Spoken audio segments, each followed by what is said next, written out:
And then I shall click go live, and that should do the thing where you go live. Yeah. Good stuff. And that should do the trick. I think chat should be working. I had to change up the font a little bit because the other one looked a little bit, I don't know, didn't really like it that much, so I kind of changed it up a tiny bit. It looks a little sharper, I think. I don't know. Just flumping around with that. I am indeed on time. That is correct. It's crazy how this works. Booba Fett. Nice. Very nice indeed. So, how's it going? As always, just gonna fleam around a little bit to give people some time to get in on this flism. Latent. Exactly. Play the cat game. No, I don't think I will. I don't really have a lot of interest in playing that game. I'm sorry. I mean, not really, but I can pretend like I am. That sucks at this job. That's annoying. Pray, like, got him. Nice. Absolutely destroyed for sure. Absolutely distribbled. I think I tweeted it out and everything already, so yeah. Weekend, finally. It's finally the weekend. Very excited. I have a 4-day weekend.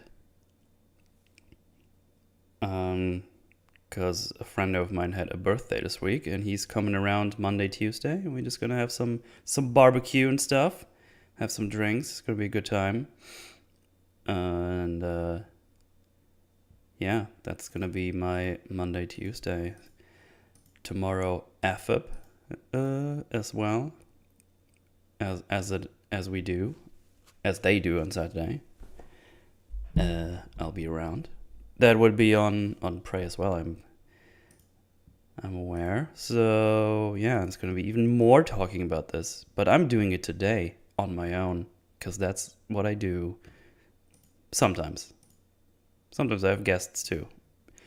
Obviously. I did finish my playthrough of God Hand. That was pretty fun. That game is tough as shit, dude.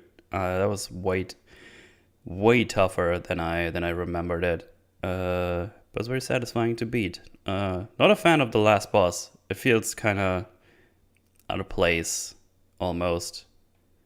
It's like I don't know. It's like a boss from a different game. It's like super huge and has projectiles and stuff. You can learn the fight over time, which I did and beat it, but not a big fan. It's not fantastic, that last boss. Don't really like it that much, but I beat it, so now I'm on to the next game. And it's probably gonna be another retro game, this time for the PlayStation 1. And it will be, what was it called? All right, The Adventures of Alundra. That's which was supposed to be the counterpart for Legend of Zelda in the PlayStation 1 era. And I got my hands on that one, which is a game that's apparently pretty rare or hard to come by. So I got a double pack with Alundra 1 and 2 for $70.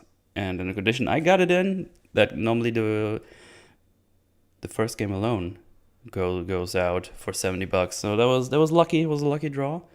But because I spent my money on retro games this month, in the beginning of the month, I have to wait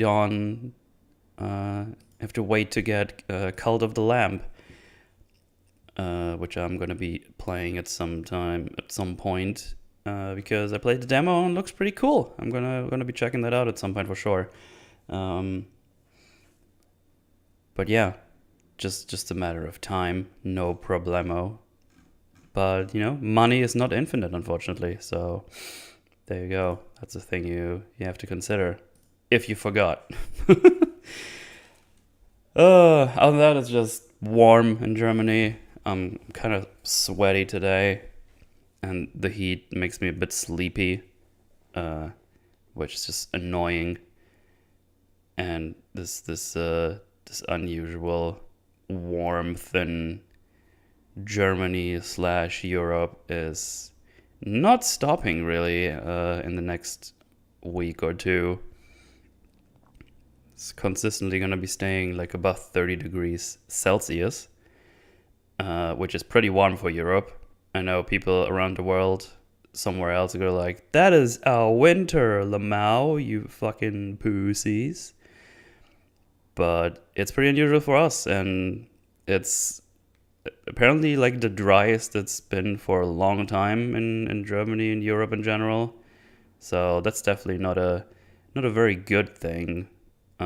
Yeah, tomorrow and the day after tomorrow is going to be like 32 degrees Celsius. Biggest problem is that it's not really getting colder in the evenings. It's like 20 degrees in the evening, so you can't really air out your flat that well. So that kind of sucks. Loves in Australia, yeah. 37 degrees in SoCal today. Oh man, I couldn't live there, man. But then again, you guys have air conditioners more likely than we are, because like Europe and air conditioning is like still a foreign concept. You definitely have to buy that stuff yourself, and it's annoying because air conditioning would be nice.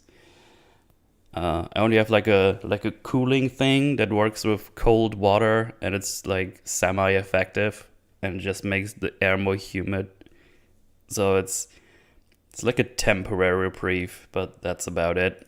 Probably gonna invest in one. You can like, I don't know, you can just hang out the tube out of the window or something, and then air condition like that. But I don't know. We'll see. I'm gonna see how this goes. Not where I work, in a half-finished building. I mean, yeah, I was more talking about homes, obviously. Yeah, never needed like an air conditioning here because 30 degrees was like normally like a rarity when I was growing up. But now in the last couple of years, it got hotter and hotter. So that's great. Yeah, not a fan. I'm not a fan of the heat. I was more used to the heat back in the day when I was still working in the kitchen during my school and short university time, when I was making money working in a beer garden. Was working like as a chef in the kitchen, and that fucker, that one got hot, dude. That was nasty. So he kills my nose mucus membrane. Mucus. Yeah, I can see that. If you got an AC or electricity bill would probably double. Yeah, that's the other thing. Electricity is gonna get super fucking expensive this year anyways. So I'm trying to be I don't know. It's gonna be interesting to see how much you have to pay back or have to pay on top. Because last year I got money back, but if I see those prices right now, they're like just doubling. So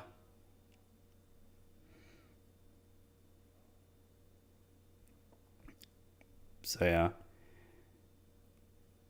it's not a fun time. Germans lost nuclear capabilities. Oh yeah, that's the whole thing.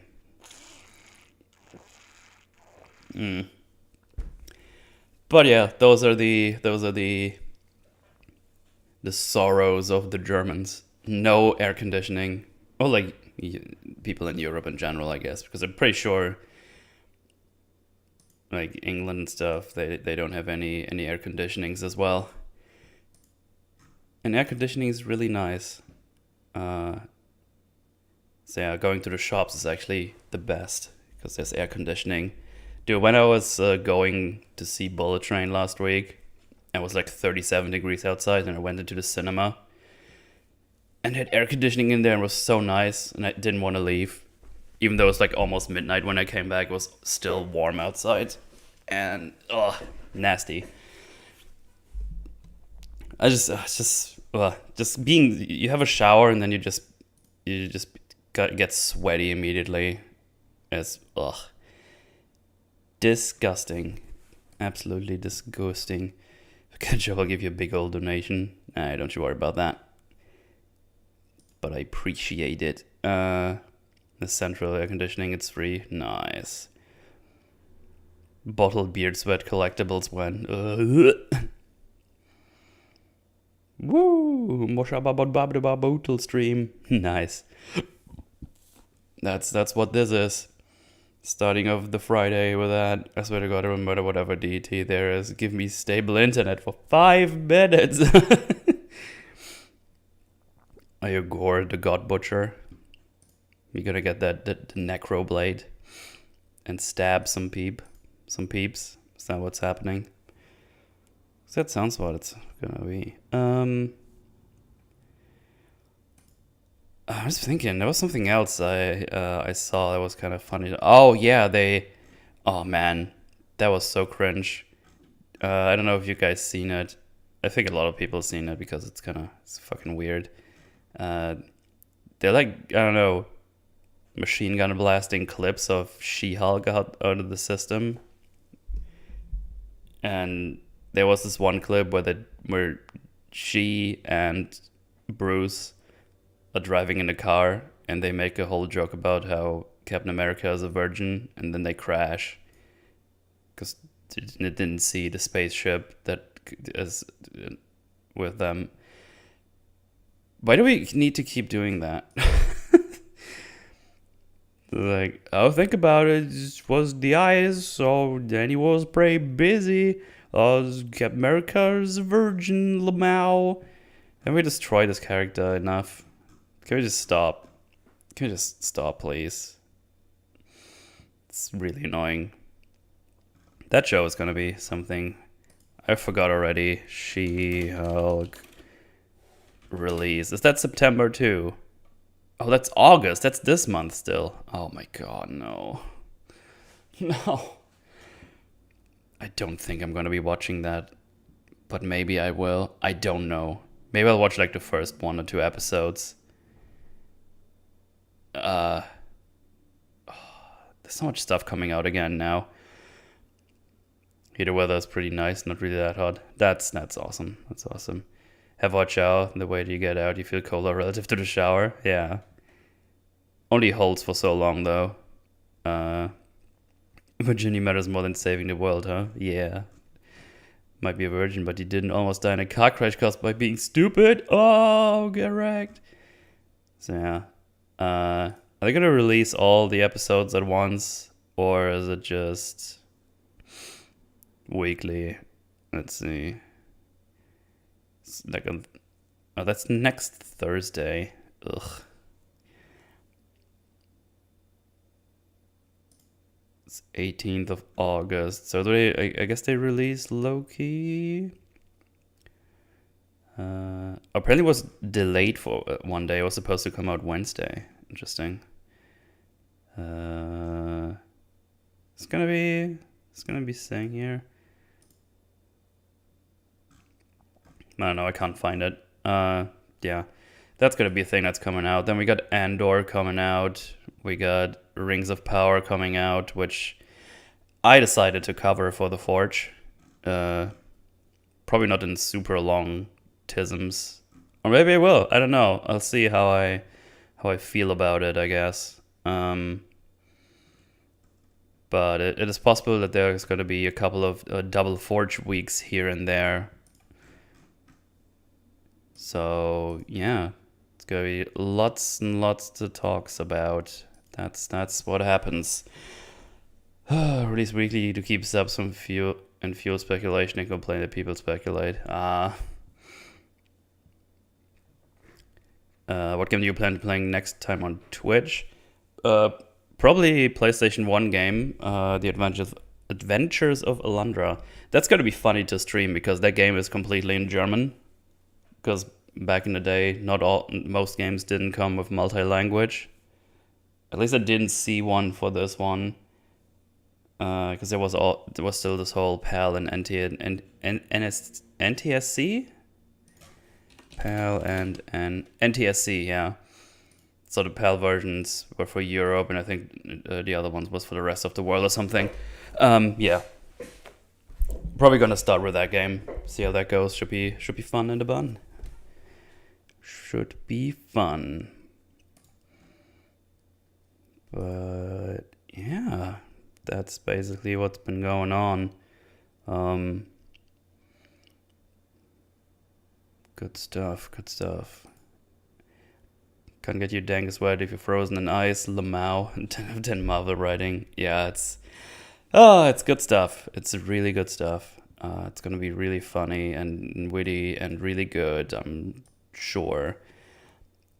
But anyway, we're here today to talk about Prey, the new Predator movie that came out straight to streaming, which surprised me because I thought that would come out in the cinema.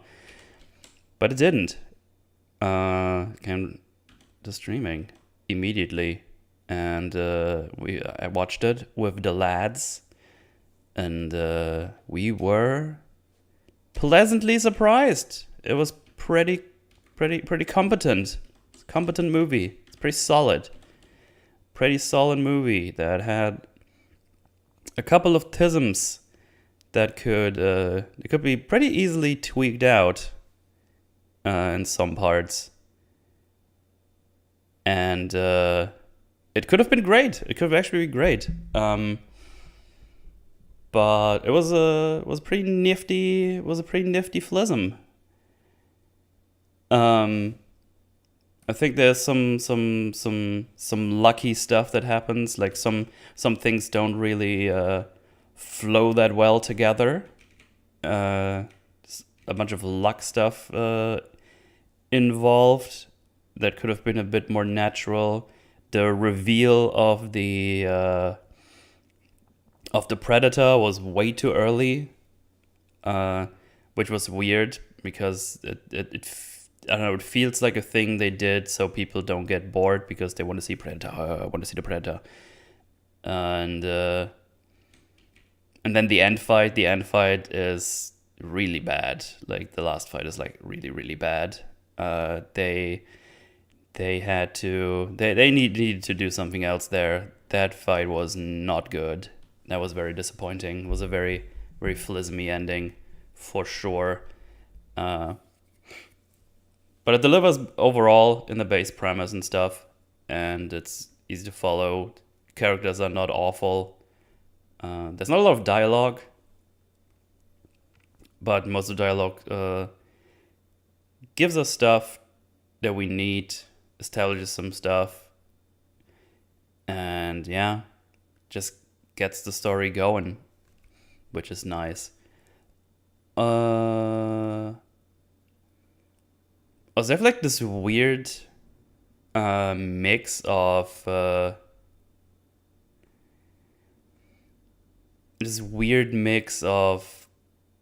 Comanche language, but then also changing into English? Like the one word, like in the one sentence is a Comanche, and then they talk in English. I guess this is like a thing they kind of wanted to establish. They do talk the language, but then for the audience, they talk English, I guess. It's like this weird thing where they have to do it or decide to do it for that because they don't want people to read subtitles, I guess.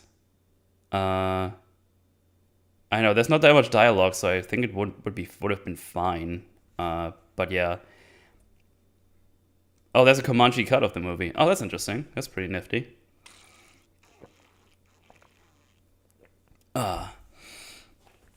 But yeah, just like some overall thoughts, but I will just go through as I always do, and just do the thing. No volume, please. But yeah, the main character, who's called Naru, who is a Comanche woman,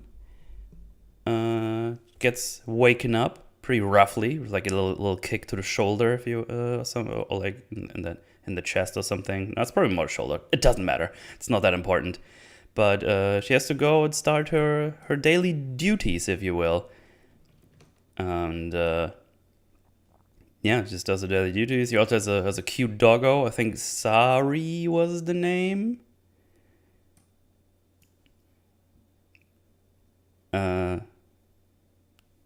Yeah, I think. For some reason I didn't write down the name of the dog. But yeah, it's Sari. So yeah, she's just going around picking some roots and flowers. Yeah, we just get a little glimpse of the overall day to day, if you will. Just get some roots and some flowers. The dog is just kind of running around, sniffing the places as a dog does. And then we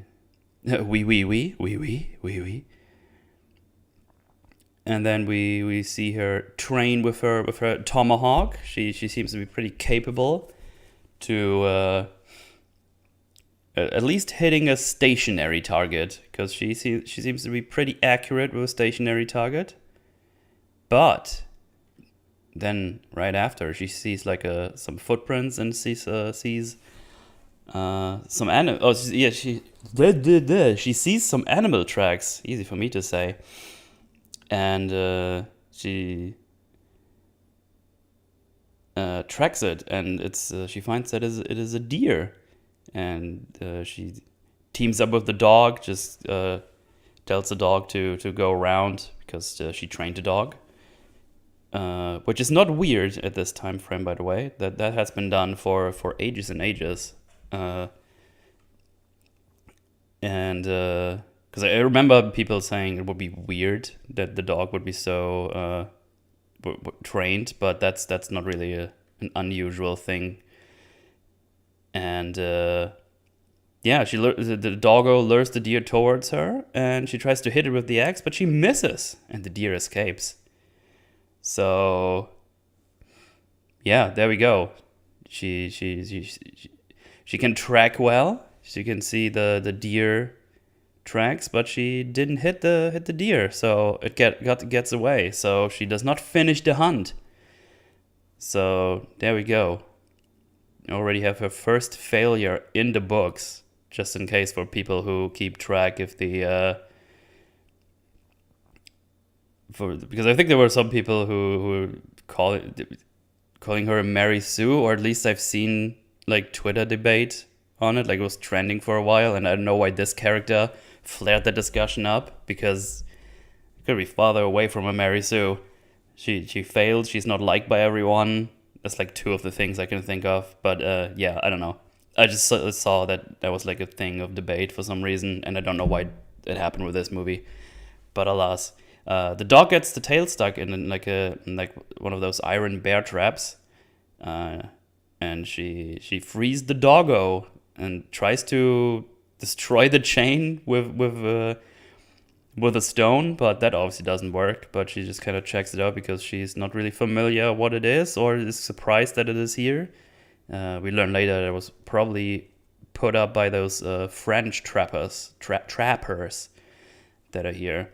And now, about 5 minutes 30 seconds, we get the first thing from the predator already. So we don't see the predator per se, but let me just show you real quick. As you can see here, we already got like a spaceship going on. It's like, oh, already? That's I don't really need this here, to be honest. We could make some noises and stuff. I mean, this is not the worst one, I think. Like, she sees something in the sky. Obviously, we have meta knowledge, where it's like, oh, that's the predator, of course. And for people who haven't seen a predator before, this might be maybe just like, oh, what's this? So this is okay, but we get some more overt ones I think like 10 minutes in, where we like legit see the predator already. And this is like one of the gripes with the movie for sure. They they try to get this predator in as fast as possible. Maybe not with the full, like in its full glory, if you will, but they show us like the camo and stuff, and it's like really, it feels almost shoehorned in. I don't know. It's really odd. Because this is pretty much a POV story. And I think Rags called like it's almost like a murder mystery kind of deal where it's like, oh, who did this weird stuff to these animals? Like what is happening? Really, really odd. But yeah, they just put them in there, and it's could just cut those out really, and would have made it better already. It's just really unnecessary at this point. But yeah, there you go. And yeah, but I just think it's kind of neat that we see her doing some of her day-to-day stuff. But then she also trains to go and hunt because she wants to be a huntress. And we have like a pretty basic thing where it just goes like, oh, you people don't think you can I can hunt. I want to hunt though, and that's fine. It's nothing groundbreaking or anything, but it's pretty well established on like a basic level, if you will. It's just like, yeah, that's fine. And it's not even weird back in the day because Comanche women also did hunt, even though shit, I should have written that down. I think the main very basic idea is hunting was seen as a man thing, but it was not odd for Comanche women to also be able to hunt. But yeah, there you go. So yeah, we got a little title logo, and then we see Naru and Tabe, which is her brother.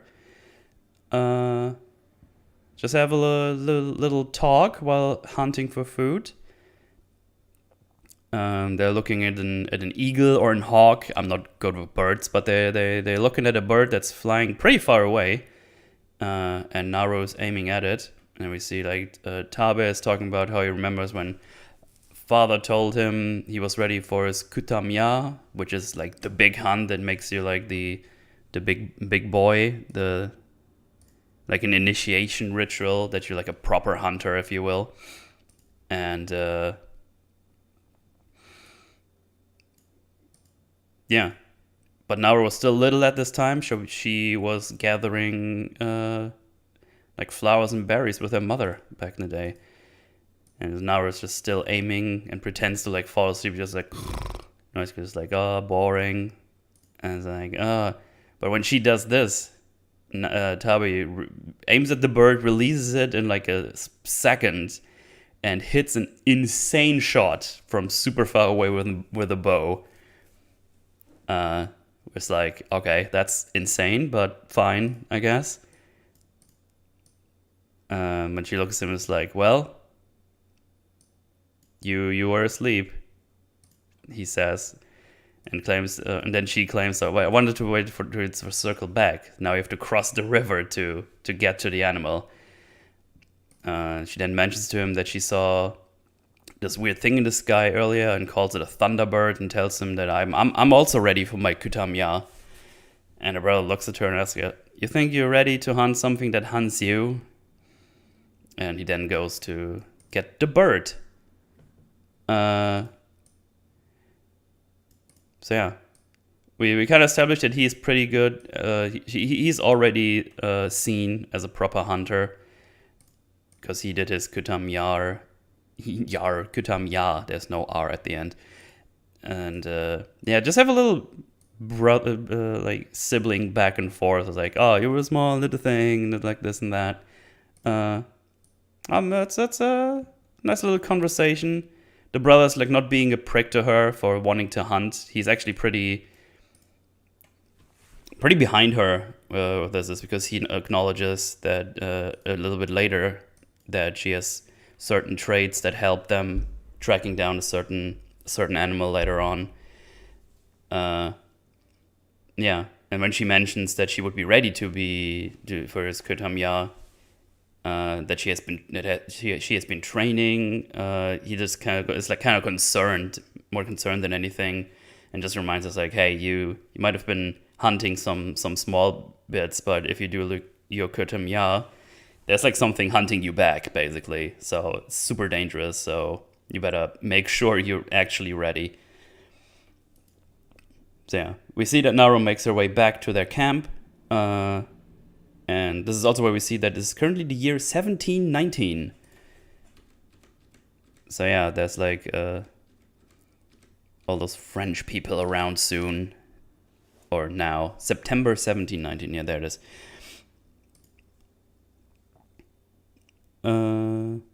Overprotective older brother. Yeah, almost. Pretty much. Would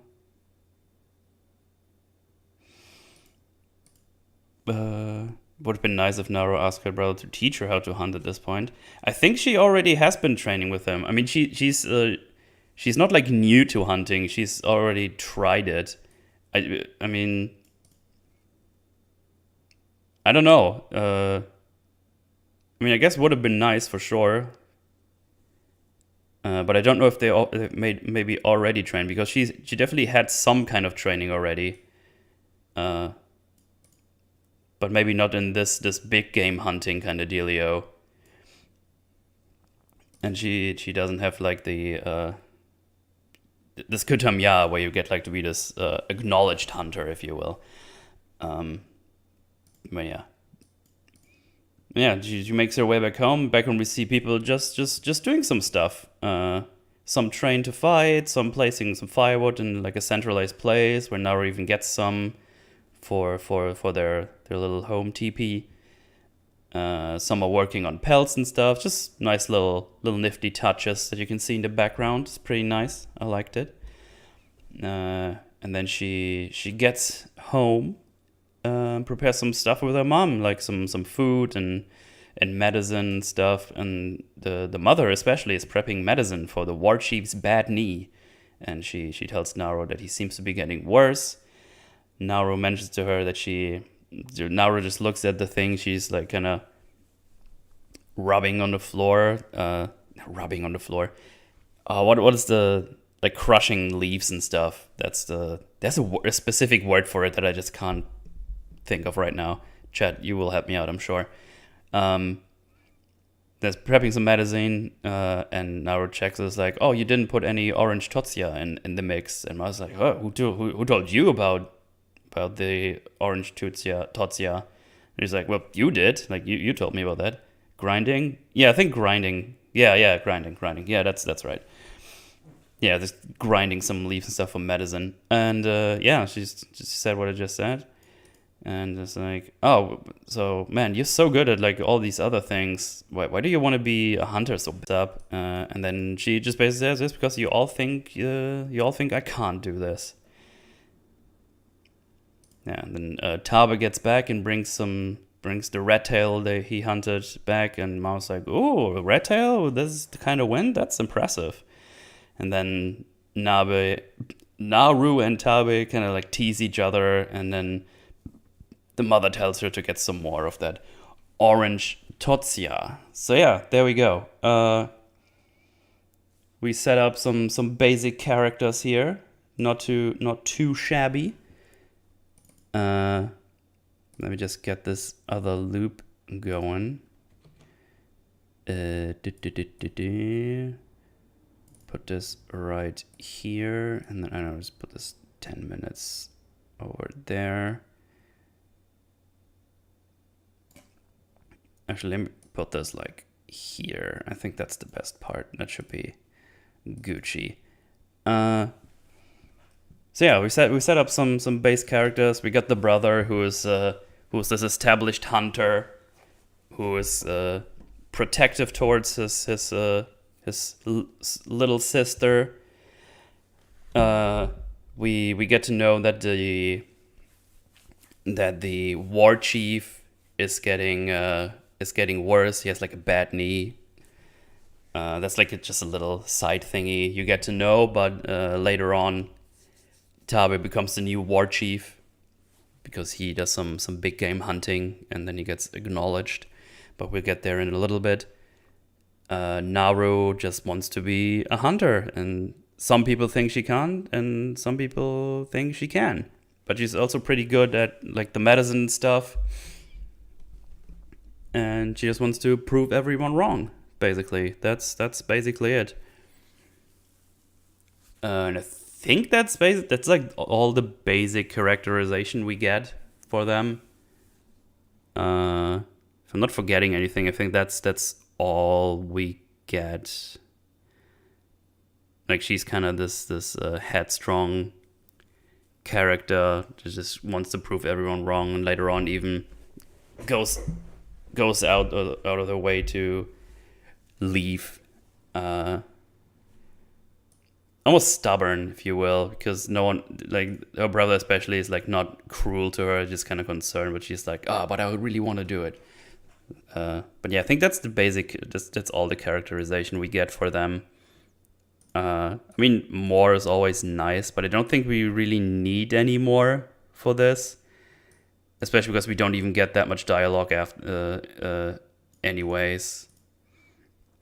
It's a pretty, I don't know, there's like very little dialogue. But yeah, we'll get there when we get there. Just trying to think about this. It's nothing I've written down. It's just random thoughts I had.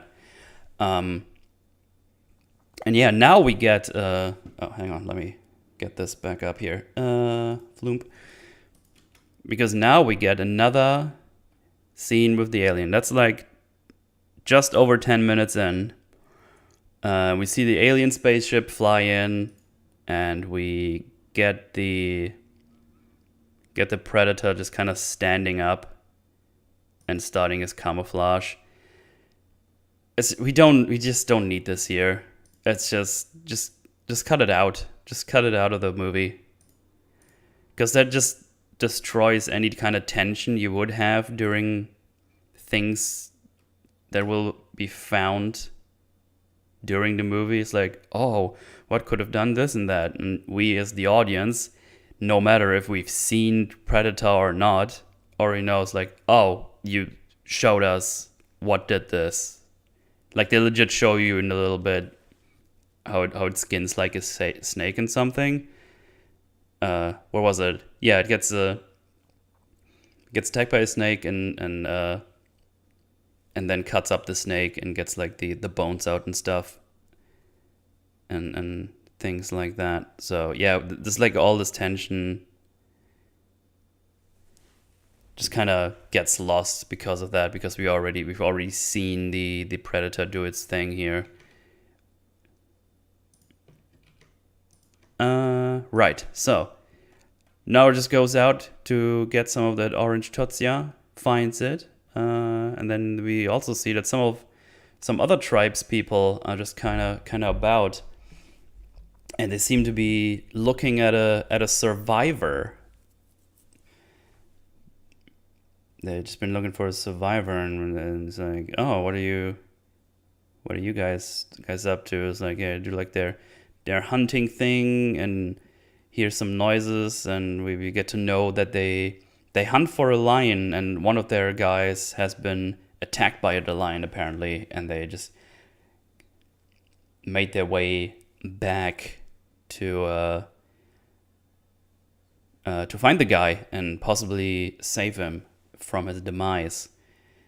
So they do their thing, and they hear a noise, and it kind of sounds like the Predator, but it is just Naru. She followed them, and Tawa makes the guy who was just kind of aiming his bow at the general direction where the noise came from. It's like, just chill out, it's her. And this is where we get our first like dick guy. He's like, what are you doing here? By the time we need you, we're already back in the camp. It's like, we don't need a cook. But then Tabe says like, no, she should stay, because she treks really well and also knows medicine, because if our homie is still alive, we could very much use her for that. And they go like, fine, we do it. And And then Tao tells her, well, now you have to find that animal. It's like, oh, I will. It's like, yeah, I know, because you have to. Basically, like, I just kind of protected you. Please don't embarrass me, basically. But yeah, just nice that the brother's like supportive. It's just because normally in those kinds of stories you have like everyone goes like, oh, look how silly you are, you can't do it, you're small and weak, and then they push someone on and stupid stuff like that. I just like that there's like a balance between people being dickish and someone being supportive towards her. And then we get a very literal apex predator scene, because we see an ant getting eaten by a rat, the rat gets eaten by a snake, and then the snake gets killed by the predator. That scene is just another scene, just get rid of it. It's like, oh man, we're doing this, huh? It's like legit like a 1 minute scene where this happens. This is all that happens, and then we see the predator cutting up the snake and ripping out the spine.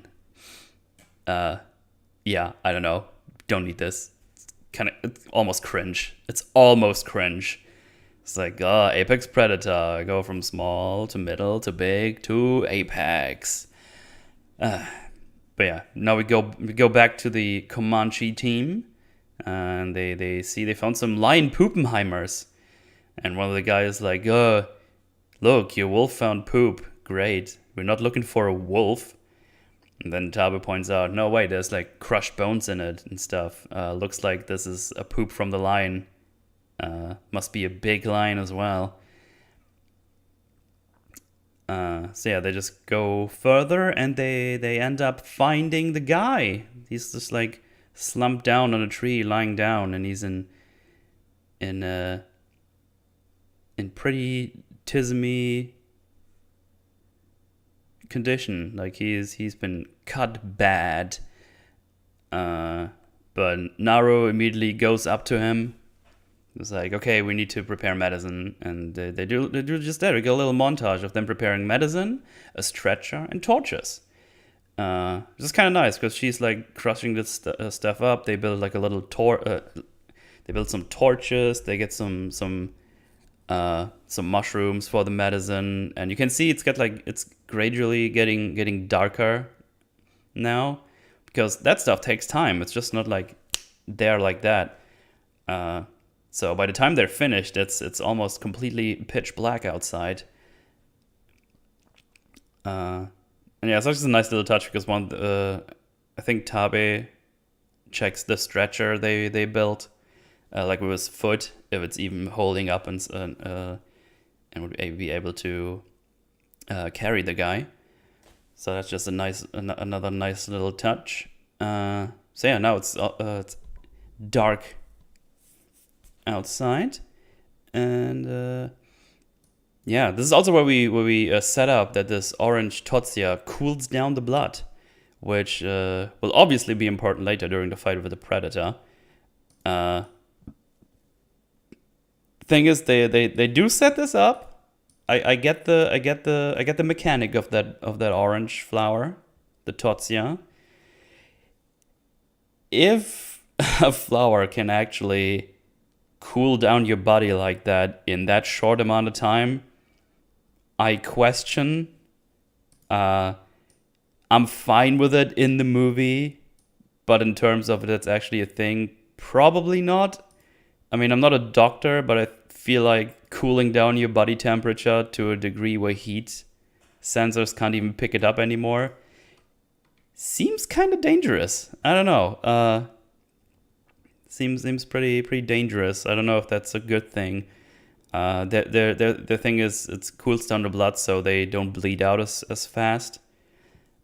But yeah, it's fine for a mechanic because we set it up, but it's probably not a thing that you should do with your body. I don't know. I would need to read up on this, but that's just my layman's thinking of it. Anyway, she also points out that it's kind of odd that he was. I guess how it works would make it very dangerous. Yeah, that's what I was thinking too.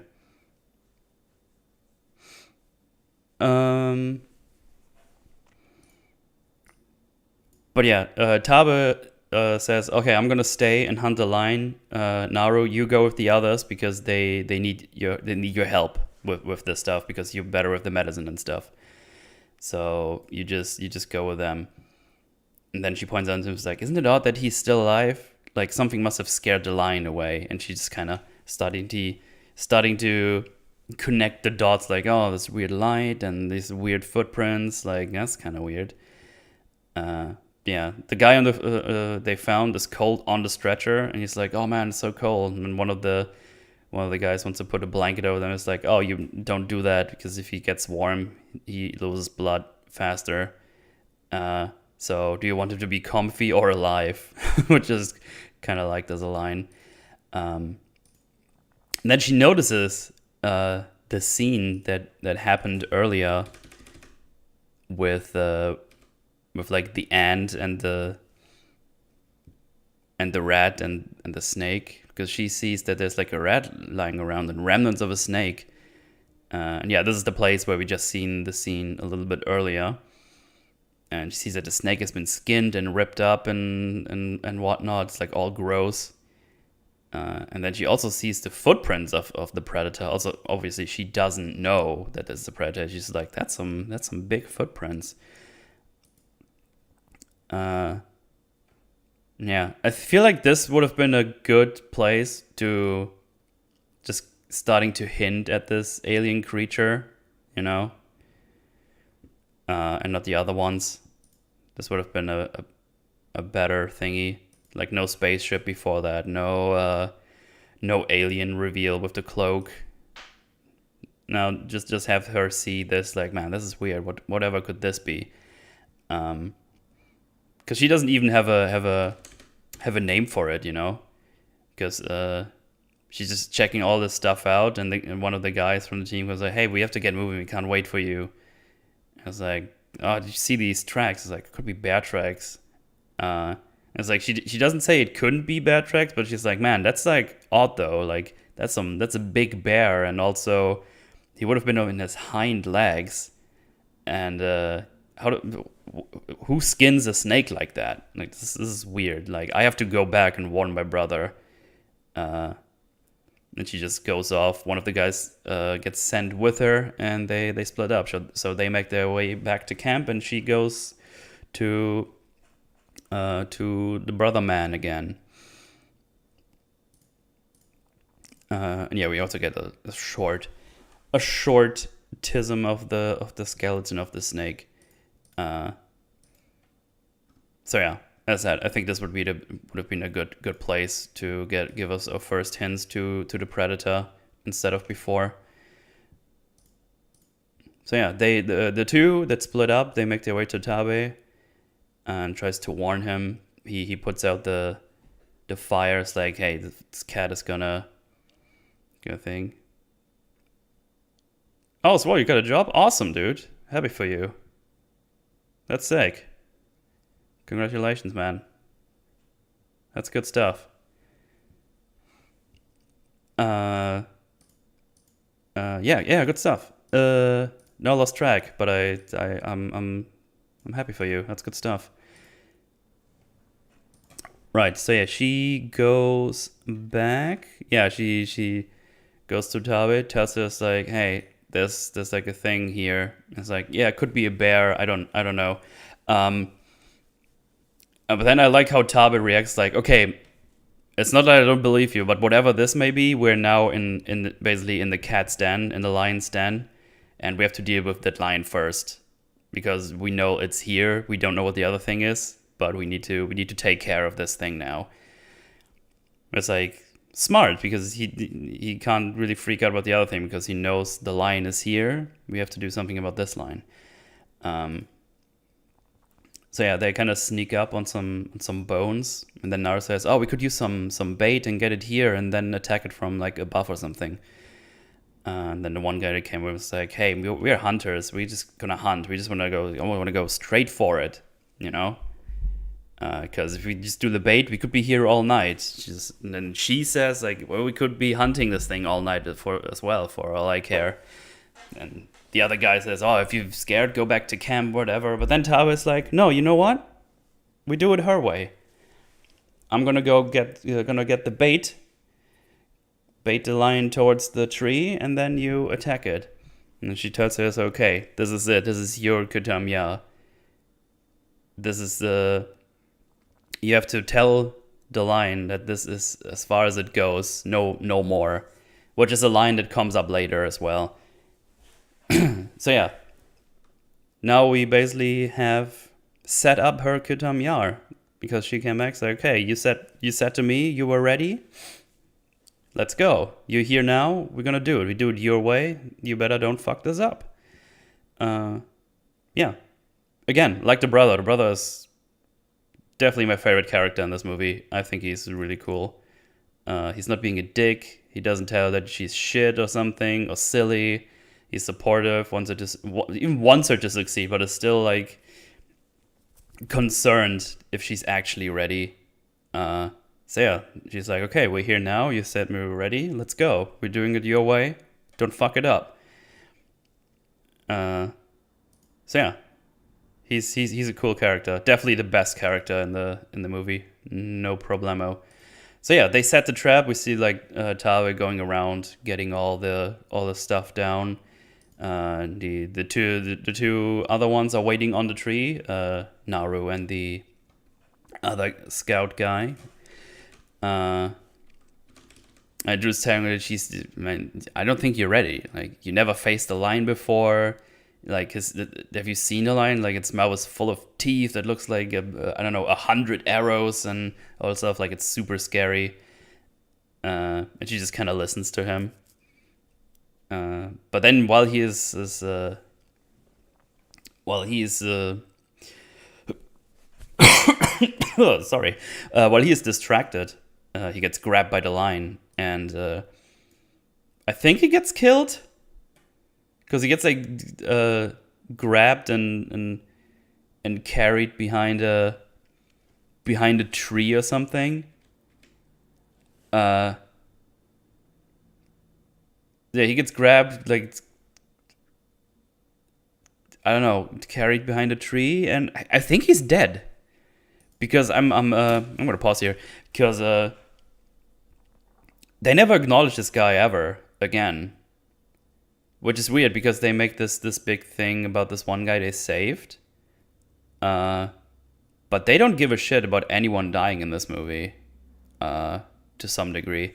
I mean, later on, you could maybe argue that they just came back with the thing because they acknowledge that the one party died to some degree because this is where Tabe dies. But overall, they mostly don't give a toss about people dying, which is very bad. They give a shit about Tabe dying because we see the mom's reaction, but we don't see anything happening to anyone else in the camp, if you will. And also if they just get wiped out. She only starts mourning, really, when Tabe gets killed. But no one... Yeah, we should have some kind of reaction of the people dying from our characters. Because they don't seem to give that much of a shit. And that's an issue. It's really annoying.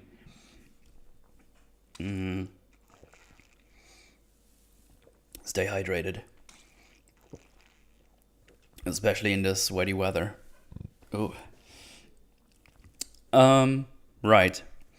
So yeah, that's definitely an issue that they don't say anything about people dying. It's flumpy. But yeah, he gets grabbed. The lion is now on the tree she is on as well. She grabs like a spear.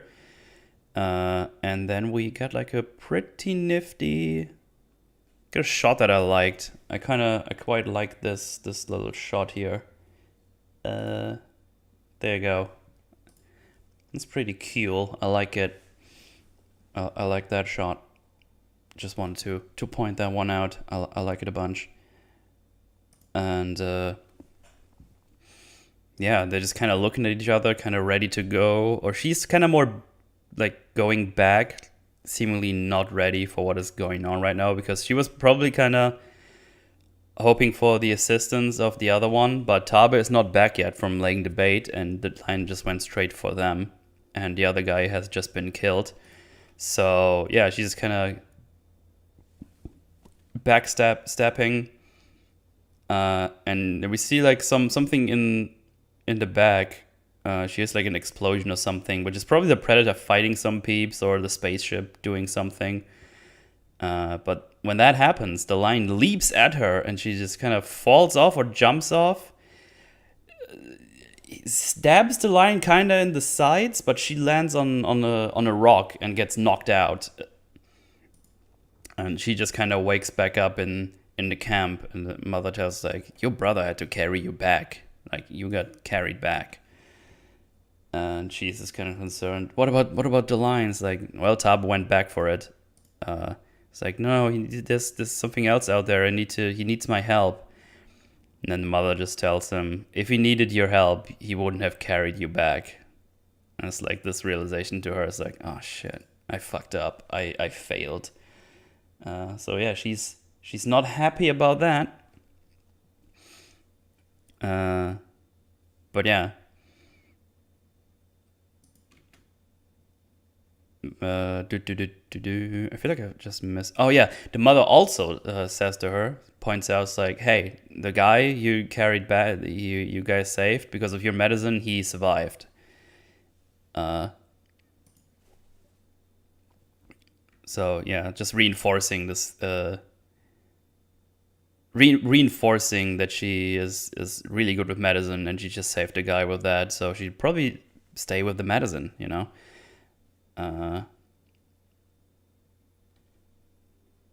But yeah, she is like this low point now, and then Tabe comes back, like the mega Chad he is. He has the lion's head in his hand, has the lion's body over his shoulder, comes back drenched in blood. And yeah, he killed the lion. He did the thing he wanted to. And yeah, everyone is celebrating. It's like, yeah, awesome, Tabe, you're the guy. And yeah, as the lion killed, and apparently he's been crowned the successor of the war chief because he gets like the staff from the current war chief, and do like a whole chant thing. Well, not seemingly. We get she calls him war chief in a little bit. So yeah, he's the successor. He's the new war chief now. Naro is disappointed, but everyone is celebrating. And then get a pretty nifty scene between Tabe and Naro, because Naro's like going away, and Tabe goes up to her and is like, "Hey, we did it."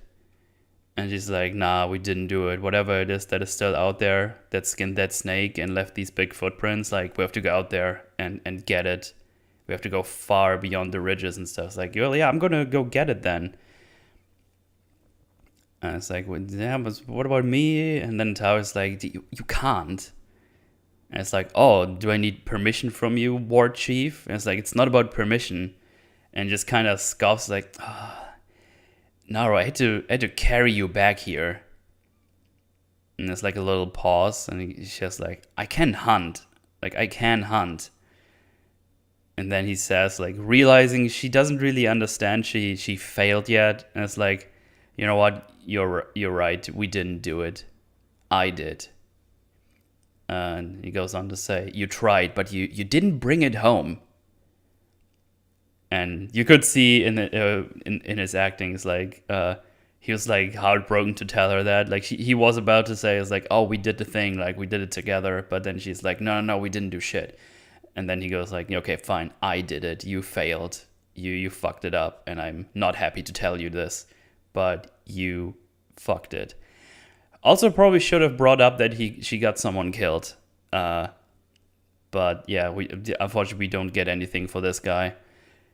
At all, or for any other people that died during the battles, which is, yeah, as I said, flismy. Yeah, the next day, she gets woken up, and it's seemingly just back to normal day to day. And just stands up, goes around. And yeah, just looks around, like everything seems to be back to normal. And yeah, she's just like, nah, we just kind of gotta do something. So she takes the doggo, takes some of her stuff, and goes out alone to the wilderness to hunt whatever she saw, and takes the doggo with her. Yeah, she just kind of just leaves and goes to check out whatever it is. So yeah, probably not the best decision to go out on her own. Obviously, she doesn't know what she's up against, but you know, just going against the grain, if you will. So now let me find a good place to put a loop-de-loop. Yeah, probably here before she foolishly decides to hunt that bear. So yeah, she goes around.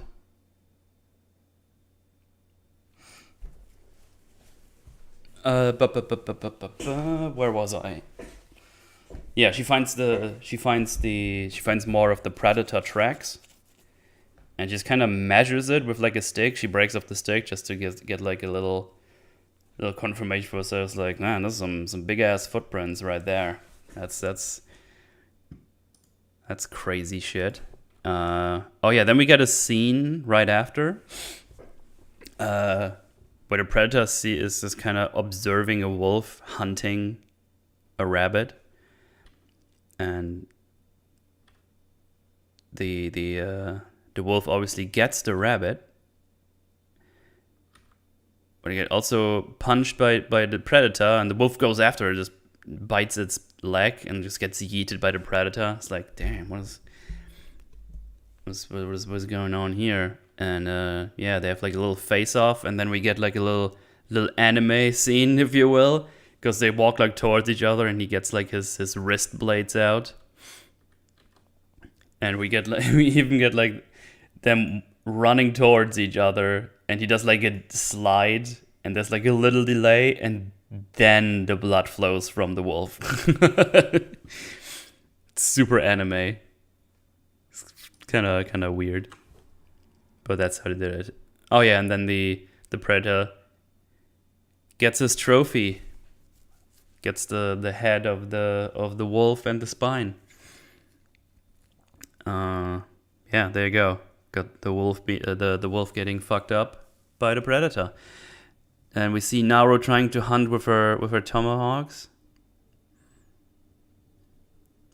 And she realizes she always has to get the thrown tomahawk, so she makes a rope and puts it around the tomahawk so she can just yank it back after throwing it. And I don't know, for some reason that makes her really good with that. Like makes her better with the tomahawk or something, because I don't know. She has like a bunch of rabbits right after she does that. I don't know if that makes it easier for her to throw it more often. Wait a minute, wolves don't have autism? Why does the rat taking a skull? I don't know, man. That was before they figured out. But yeah, this tomahawk on a rope is, I don't know, it's kind of silly. I don't know why they decided this is to do that. But yeah, that makes her able to capture a bunch of rabbits, so now she can eat. She's also just immediately is able to catch it every time she yanks it back. Feels like that's really hard to do. But yeah, now she has magic tomahawk throwing with rope on it. And yeah, I know I'm not the greatest fan of it. I'm fine with it, but I don't really like it. I don't know. It seems kind of silly. It feels like Kratos. Feels like God of War weapon. The tomahawk rope thing was inspired by God of War. Was it really? Like, was it actually? Or was it just a meme you're doing right now? I mean, because that's what we were thinking about immediately when we saw the movie. It's like, oh, that's like Kratos. A bow would be better, or throwing knives. Yeah, she has a bow with her. That's the funny thing. But she really, really insists to use that tomahawk. Oh, the director said that. Okay. Interesting. I don't know if that was like the best decision, though, for the story. It seems kind of silly in comparison to just having a bow and a spear and stuff. Because tomahawks are hard to aim, obviously. But yeah. I guess the rule of cool took precedent here for them. But yeah, there you go. We have that now. But yeah, she caught a bunch of rabbits and her food. Has like a little moment with the doggo where she gives her some food and she says, "Oh, you're cooking next time." Then we see the predator using like a spray that melts the flesh from a wolf skull. I think that's the first time you see that being a thing. But that's how they get the skull and put the trophy on its side. Yeah, but I don't think they have a weapon that melts stuff. I'm not sure. Yeah, it's just kind of, I think just a small little scene. It's not super important, but that's how they get their skull-tisms going on. And after the predator is done with that, here's the bark of the doggo and prepares to go after the sound. Naru now finds a field with dead bulls, which we later learn have been killed by those bastard French. That was a weird one because first time we saw this scene, we were like, the predator kill all these bulls for fun? That's kind of weird. Why the fuck would the predator do that? But then you see that she picks up like a cigar, and we later see the Frenchman have a cigar as well. So it was those bastard French that killed all those bulls for their pelts. So yeah. And yeah, she puts even a little leaf on the head of one of the bulls and does a little prayer for them. I call them bulls. They're probably bisons or something, right? I would assume. Like bisons were the thing they were mostly around. Yeah, not super important. It's a big bull enemy guy. A buffalo. Ah, right. No bots, be gone.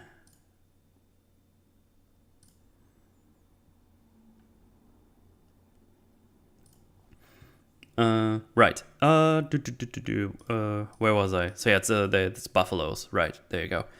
I think I missed a scene. Let me floomp it back.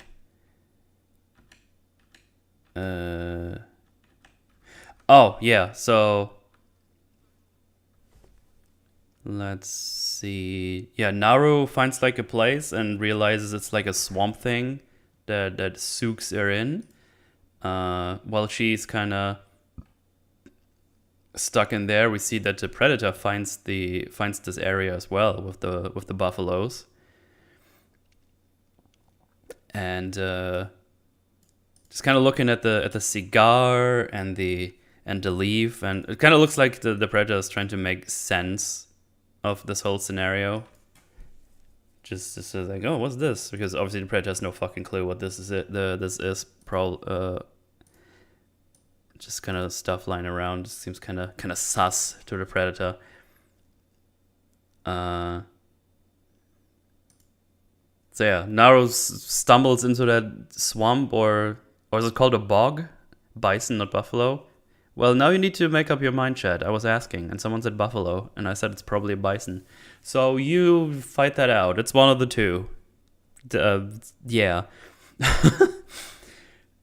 So yeah, she stumbles into the swamp and gets slowly pulled in, and has to try multiple times to throw her rope tomahawk into some, I don't know if it's like a pushed over tree or some roots going around.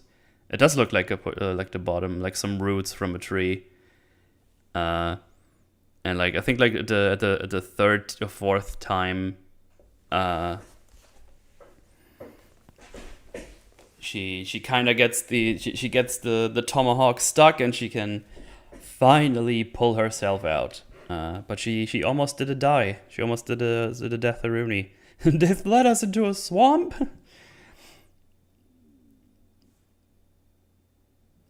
And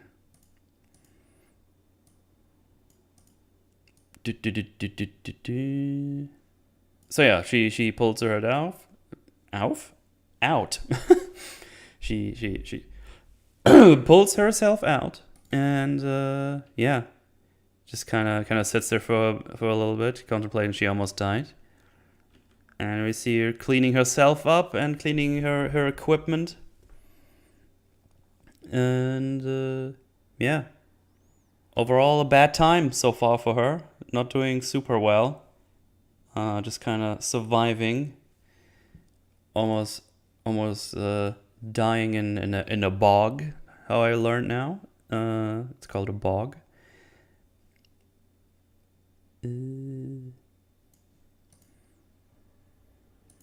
Right. Got this loop. Like I've been setting up these loops, but I'm kind of going through this pretty quickly-ish. So yeah, she cleans herself and her equipment. Then the doggo comes back with a mouse, and they hear a bear. So they kind of climb up a little thing, go check it out, and then the bear is like, "Oh, I smell human or dog, one of the two, maybe even both." And for some reason, she decides to attack the bear. So I'm not entirely sure why. I don't know if she thinks it's gonna come after them anyways, even though it already has some deer to eat on, or if she just wants to hunt a bear to show herself she can do it, maybe. Yeah, seems like a pretty dumb decision to attack that bear. So yeah, I don't know. It was just kind of odd. She decided to do a hunt here. That's the best I can get out of. I guess she wanted to bring back a bear to prove that she's a hunter. Regardless, it's really stupid. Yeah, she should have been because she. Oh wait, maybe she thinks this is what she. Wait. I think what they're trying to do. This just came up in my brain. My brain juices. Maybe she thinks that this is the thing she has been hunting this whole time. It's just this big bear on his hinds.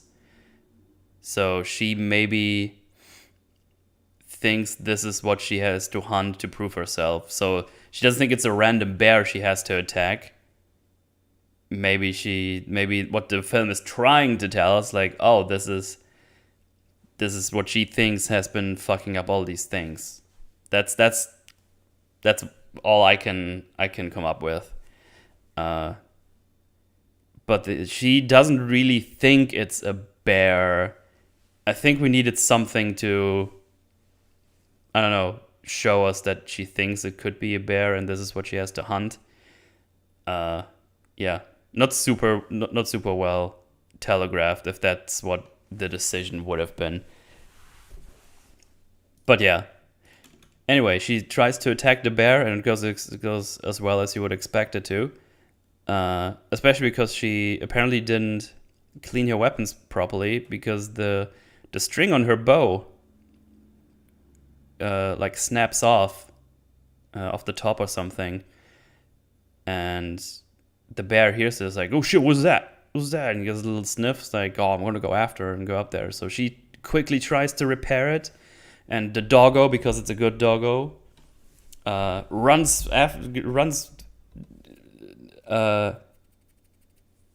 past the bear and creates a diversion for her, so she can kind of repair the bow.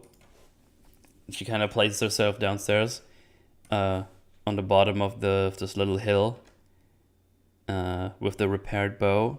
And the doggo comes back.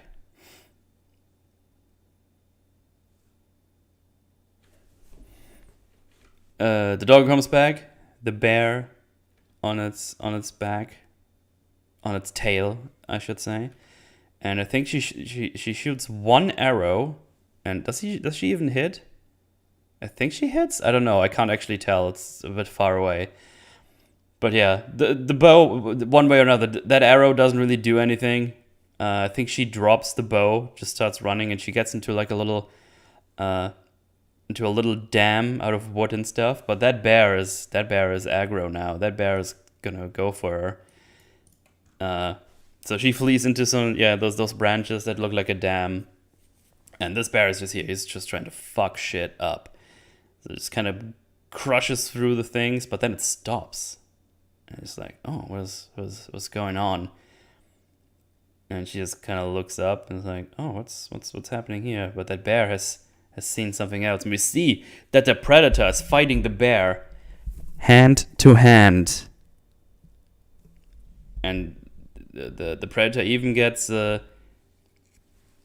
bitten stuff. Like, he takes some damage. But the predator ends up breaking the bear's neck with a single hit to the face. So I know the predator is strong, and while I necessarily don't even have a problem with it that the predator can do that, that creates an issue for later when she fights the predator,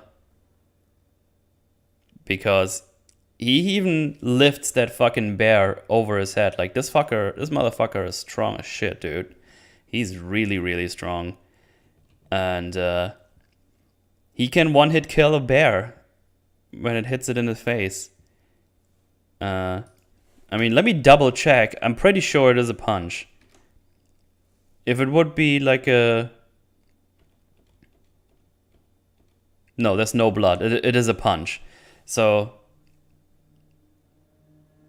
yeah, it does a little power level-tism here, because now we know that the predator can kill a bear with a one-hit kill, and yeah, she later gets like grabbed and stuff, and she should not be able to get away from him at all because he's super fucking strong. But yeah, we'll talk about this when we get there. But yeah, Naru sees this and decides to fuck right off and jumps into the stream of a river to get away as quickly as possible. And Predator looks to see in the general direction she's like floating into, and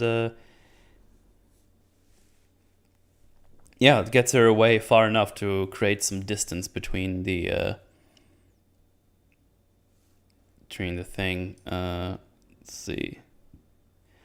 Let's see. If I wanted to prove I'm a badass, I'd definitely hand-to-hand fight a bear. High stakes, high rewards, spraying reds forever. Yeah, I punched a bear so hard I broke its neck. Hey, dude, I would too. I'd have a problem with that. I'd have a problem that the predator did punch it to death with a single hit, but it creates just an issue for the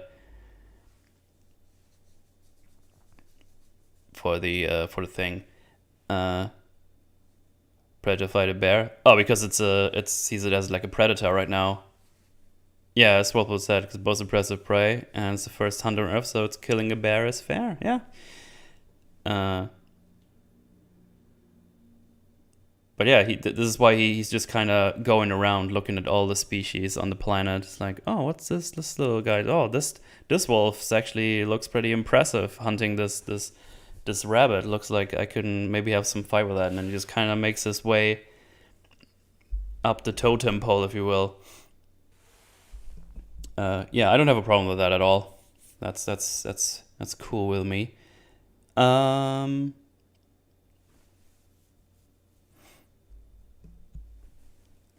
Right, so she gets she gets like to a little thing where she can get out, but then she gets found by a team of Comanche that is looking for her. And she's like, I don't want to go with you. Like, I've seen the thing, and it looks like this this monster I know from this old legend. It's like a name they had. So because she doesn't have obviously doesn't have any way to give it a proper name because it's not a thing. And they just kind of laugh it off, and then she tries to leave. She gets hauled off, and they kind of get into a fight, and she kind of wins for a little bit. She does take some damage as well, though, and then she's like, okay, whatever, just fuck off then, it's fine. I don't even want you here anymore. But she gets pushed by the other guy, and she gets fucking decked in the face. It's kind of dick move. She gets pushed back, and just bam, right in the nose. And I like when she got punched in the face. Of course you did. Of course you did. And yeah, but the Predator's already here. He's been observing this, and he kind of looks at the spears like, oh, these guys have weapons and stuff. Like, these guys are now my prey. Because they seem to have some kind of fighting experience. Because now he saw them fighting, so they have weapons, and now they're the next on the totem pole, as far as he knows at least. So yeah, now I'm just gonna move the thing further. I just let me get rid of the loop. I don't think it's gonna be a lot of looping here. Anyway. Oh wait, that was the wrong button. There we go. So yeah, they kind of take her away. They take a rest. One of them has to take a shit, and they start to hear noises. And then they just see Brescia hushing away. Yeah, he's hushing away some possums. And yeah, the crew laughs it off. Then it's like, oh man, that's just some possums. You should see your face. She's like, yeah, but what hushed them away? And they don't heed their warning. And the leader of the party gets the possum. He's like, yeah, look at the possum. And then we just see some laser pointers on him, and they can move him individually. Everyone's next to the totem pole. Hey, I didn't even realize that pun. Damn it. And thank fuck it's not the plasma gun, because it is like it works like a stake gun, but with like metal rods that it shoots from like a wrist gun, and can only shoot them once, and then has to pick them up and reload. Yeah, we see the others try to fight him one-on-one. They even get like some hits in. Fuck off, fly. A tracking bolt gun, yeah. So yeah, he faces the guys in like hand-to-hand combat. This is where we can't see him yet. I think we don't get the full reveal. That's like a little bit late, a little later.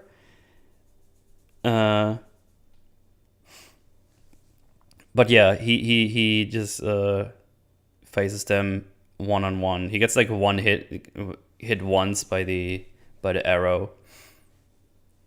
Also, wait, do we get? Oh, we do get the full reveal. I'm lying. There you go. I thought it was later, but I'm wrong. So yeah, there we get to see him, and I really like the design of this. I really dig the bone mask he has. He looks pretty cool. He's like more of a hand-to-hand tank kind of predator, if you will, for lack of a better term. Brutish, someone said. But yeah, he's here to face them face to face, like he did with the wolf as well.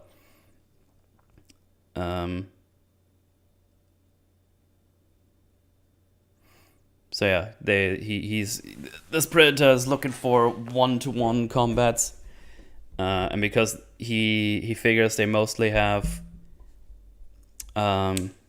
melee weapons, he wants to have a good fight with them like that. Because when we were, I think when we had like the original Predators, they all had like weapons with range, like rifles and stuff. But here they're more like hand-to-hand combat. So he wants to beat them like that, which I'm fine with. Where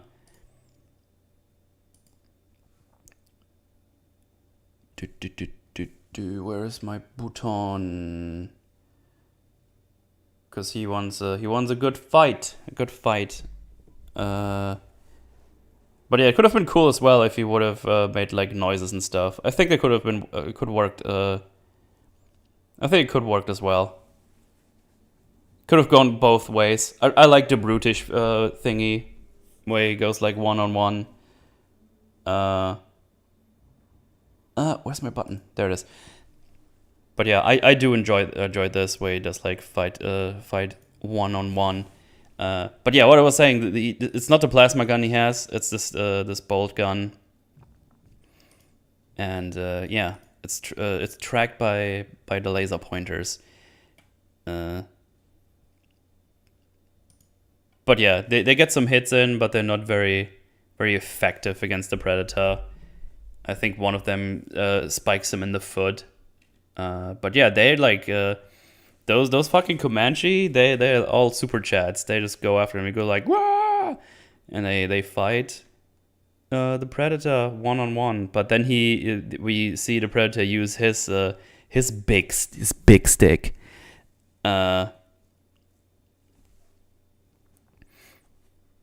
And yeah, he has like this, I don't know, like what is it? It's like a spear that he can like separate in two, and has like a spiky sword, like a sword thingy in the middle. I think it was the idea. So you can use it as like a throwing spear, but also a sword as well. But yeah, he kills them as well. For some reason, they attack him one by one. I don't know why they don't attack him together. Yeah, the usual problem, unfortunately. I don't know why the other one just kept shooting it with arrows. To be honest, it felt like they always only have like one or two arrows.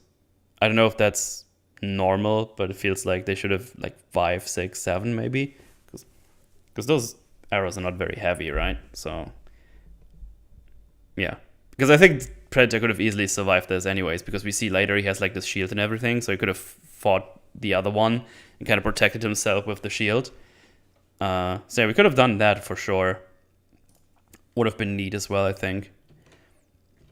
But yeah, they kind of attack him one by one. It's kind of sus.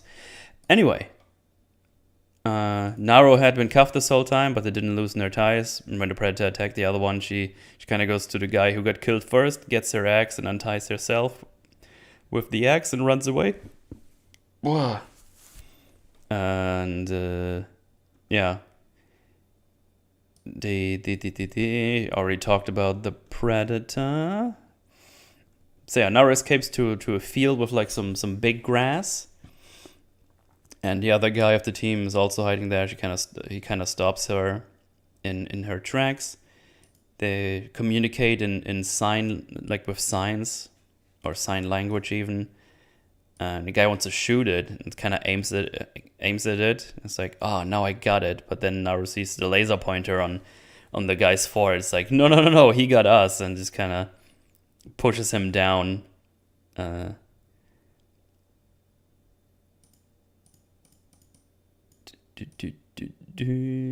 they run away. So yeah, they start running away, and the Predator quickly catches up on to them and fucking brutalizes this guy. Like there's like this huge blood thingy going on, and she starts making her way into the next tree line,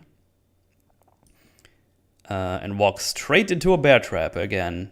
Not again. She does walk into a bear trap. The Predator catches up on her, sees her being trapped, and the Treasure is kind of, it's like, oh, that's no fun. I wanna fight people. This is bullshit. And he kind of checks the contraption and just leaves her be because she's no threat anymore. And also there's like all these French people coming around, and French are stanky, so we left. But yeah, the hunt is basically over. She's not a threat anymore. And that sets up something for later when she starts to realize what happened here. Because the predator is kind of checking out these things. Oh yeah, the bear trap should probably do more damage. That's true. That would fuck your shit up. I don't know. Were they different back then? Because they're like smaller. It's not like these huge bear traps. At least this one, I think. I could be wrong. I don't know if they're actually different sized. I would need to do like a side by side comparison of the traps in the show, in the movie. But they seemed smaller than like an actual bear trap. So I'm not sure. But still, I don't know if another thing. I think it was a fox trap, no teeth on it. Well, let me roll back. Let me have a look see real quick. Because we should can probably see it here. Hang on, my microphone just got a boner.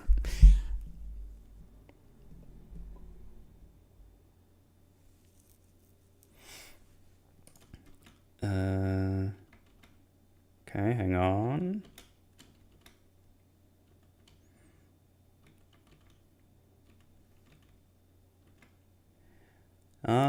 There are some kind of teeth on it. Hang on, let me get this on here. See? Like this seems to go in. So there's at least this one tooth on there. But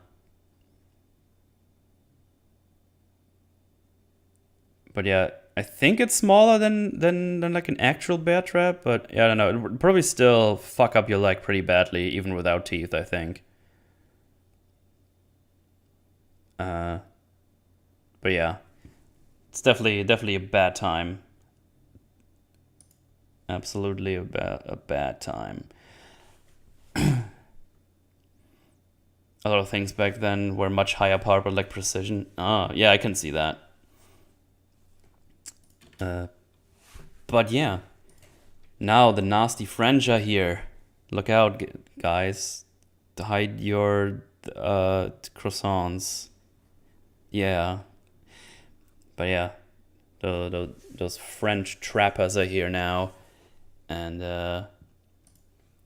they knock her out with the gun.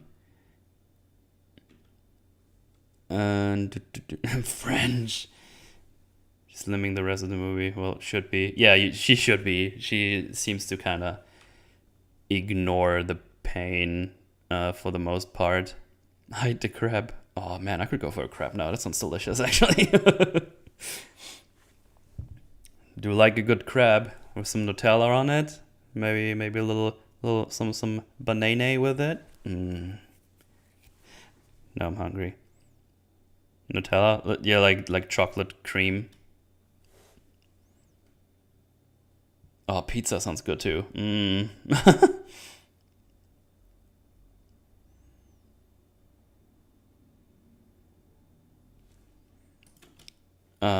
But yeah, she wakes up in the Frenchman camp, and they kind of talk to her in French. I have no idea what they say for the most part.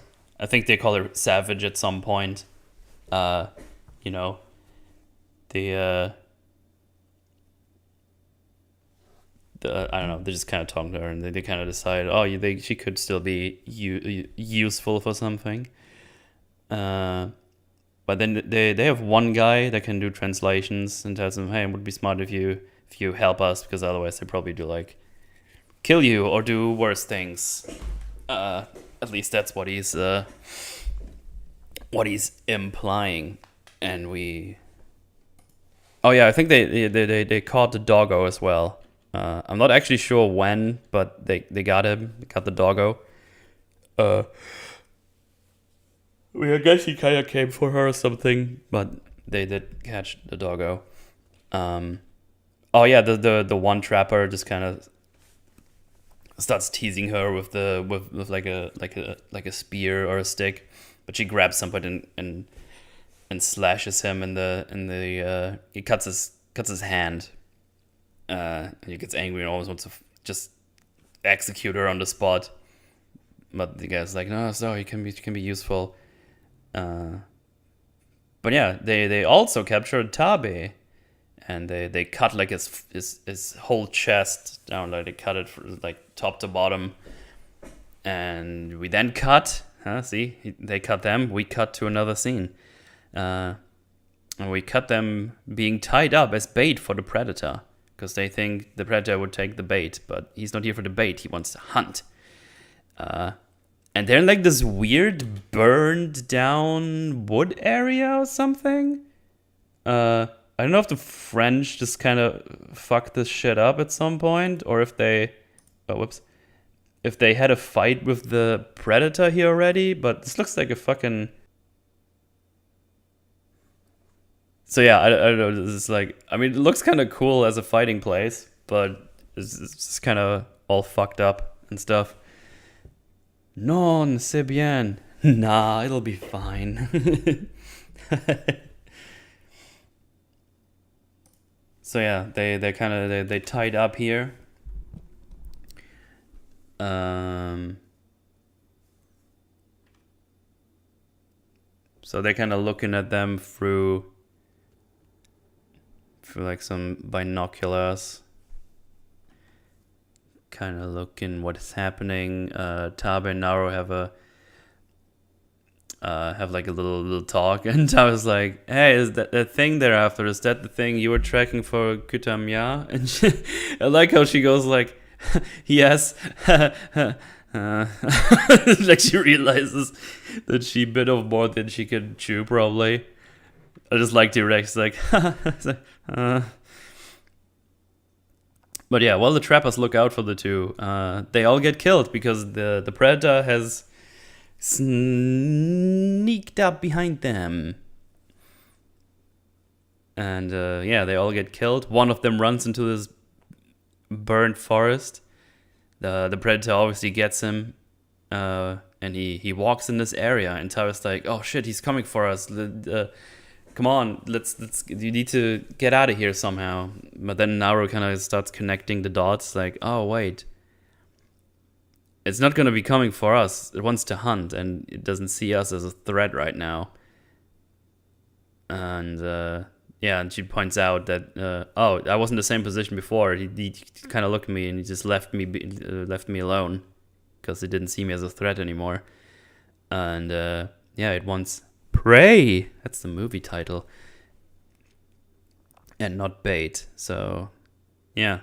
And then we see a bunch of kills by the predator. And it's really cool and gory. And I like it a bunch. So yeah, it kind of walks around. Walks into one of those bear / fox / something trap.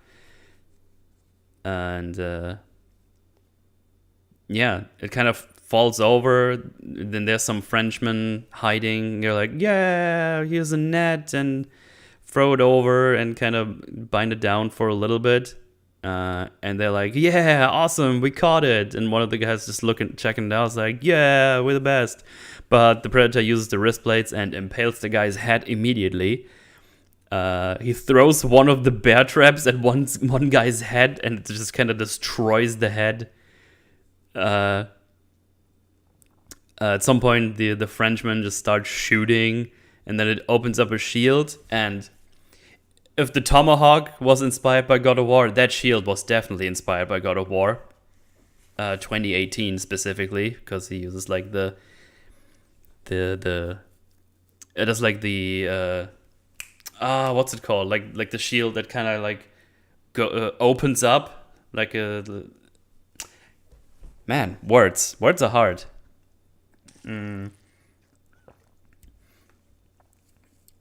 Is retract the word I'm looking for? I'm having a language-tism.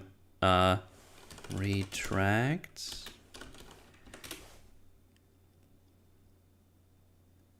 Is it retract that I'm looking for? Retractable shield. Okay. I just had to check this because my brain was just like, you need to know now or you'll die. Shield seems unsporting to me. Yeah, there's like this fucking fly flying around my monitor and just being annoying. You don't get to watch the movie like that, prick. Anyway, uh, uh-huh. Alright, so yeah, they start shooting. They use the retractable shield, which, yeah, as I just said, looks like from God of War 2018. And, because this is like 1719, they all only have one shot, and then we get like this kind of funny scene where everyone has shot, and the Predator just stands there, and they're all like kind of looking around, just quickly start reloading if they can, but it's no good. They just all get picked up one by one,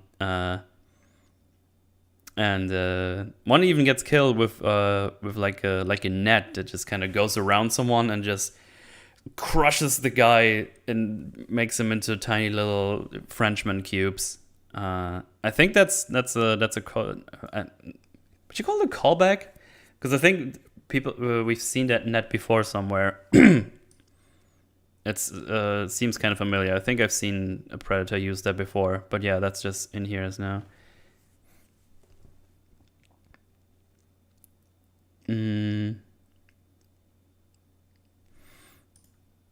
But yeah, the one guy, and then right, there's the net. One guy gets decapitated by the shield because it kind of gets hauled against the tree, and then he just opens the shield and just decapitates the one, though. Yeah, pretty nifty. I do enjoy this Predator. He's nice and strong, and yeah, as I already said, I really do dig the look.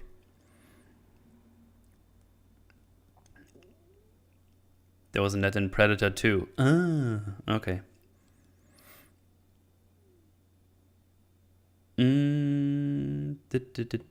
Oh yeah, we get one really dumb kill, which is like a silly kill. There's this one Frenchman who goes up to him with his gun in hand, aims at the head, and he shoots the face, but it ricochets from the mask and into the guy's face.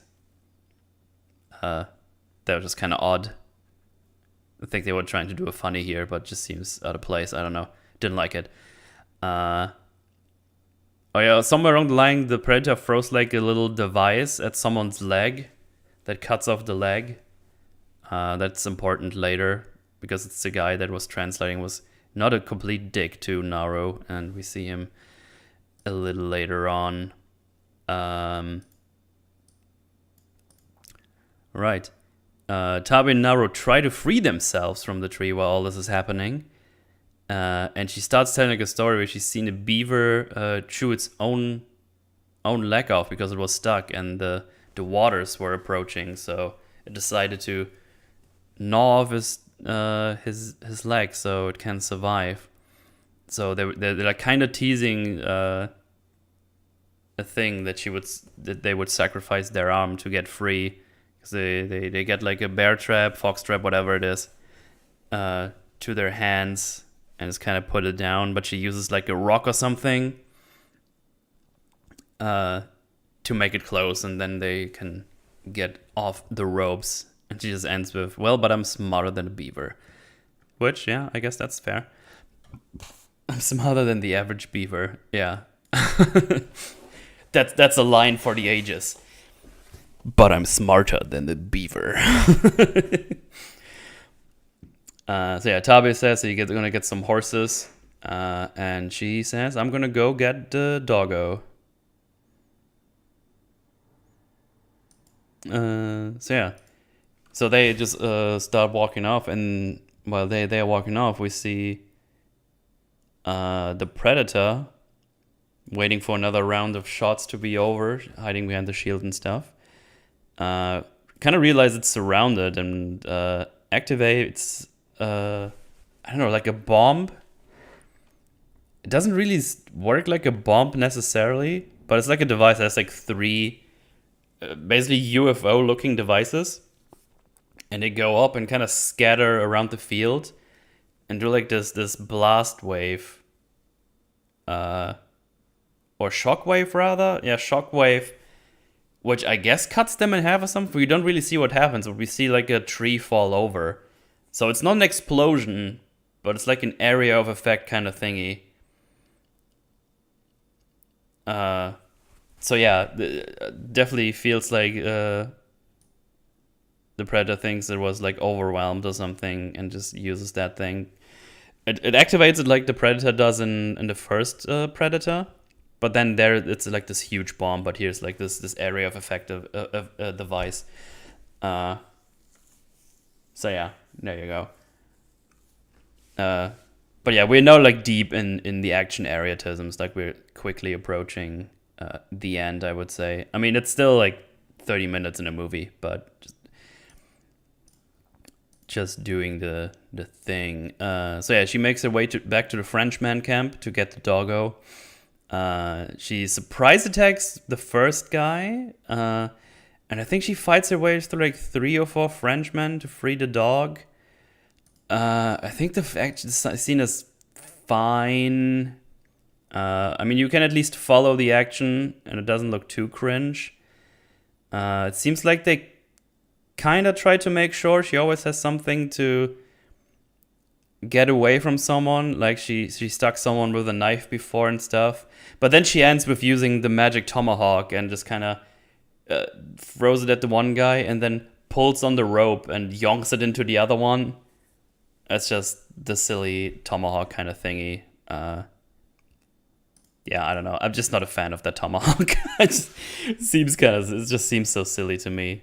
I don't even think it's particularly cool. It's just, I don't know. Doesn't work for me.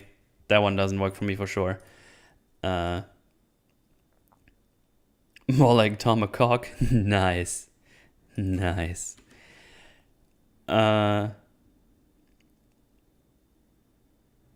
But yeah, she frees the dog, and then we see that the Predator is treating its wounds, like cauterizing them, and used all this I don't know, stuff the Predators have to kind of field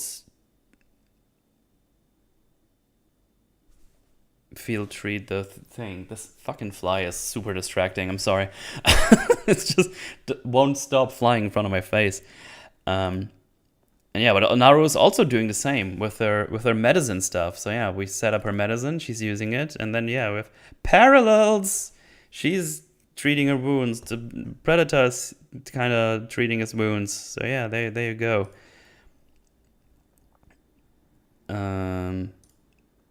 Bot, no.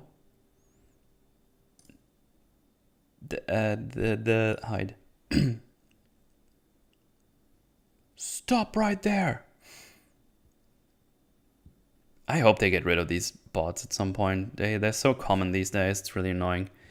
Anyway, the nice Frenchman is now here. I mean, I say nice loosely. It's the one who was the least dick. He begs for help. And it's like, you have medicine, please help me. And he's like, in reverse, I'm gonna tell you how to use this gun. So she just kind of helps him with the medicine. He tells her how to load the gun. Also shows her at some point. She also grabs the thing that's in his leg, the weird device that I mentioned earlier. And I guess she thinks it's useful and just puts it in her little bag. But yeah, he kind of shows her how to use the gun. And she gives him... Oh, he isn't a Frenchman, isn't he? I'm pretty sure he says he talks a lot of languages and he's just here to translate. I didn't get the idea that he's a Comanche. I thought he was just like a translator guy. But yeah. Right. And yeah, she gives him some of that orange Totsia. And he gets like cold stuff. He's like, oh god, what is happening to me? And she doesn't tell him really anything. She doesn't really care about this guy, let's be honest. She's like, yeah, whatever. Here, I helped you. Now I have a gun. Goodbye. because she hears that the predator is approaching and she hides. Now the predator's here, she kind of leaves and hides, and it's just kind of funny. The guy sees the predator kind of approaching, and he just plays dead. He just goes like. Many times you had Triumph Spin work as translated for Hunter bands back then. Oh, okay. But yeah, he kind of plays that. This is kind of funny how he just kind of falls down. It's like, huh. He just goes limp. That's what I was looking for. But yeah, Predator is kind of looking out. We can see in the we can see in this heat vision that he can't.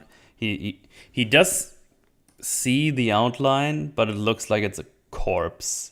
So the Predator just thinks this is like a corpse. But yeah, again, if he's that cold from this thing, that's probably not a good time. That's not a good time. Also, I think I'm if we accept if it cools down the body or not, like if we accept that it cools down the body, it's probably not gonna go that fast. Like, this is very cold. This is like floor kind of cold. Like, this fucker is dead, bro. He's dead. I think that's why the mud worked so well in the first one, because it goes over your body and keeps cool for a while. It wouldn't go that fast if you died. Yeah, exactly. I understand what they're doing here. I understand the mechanic they go for, but it's probably not very sensical.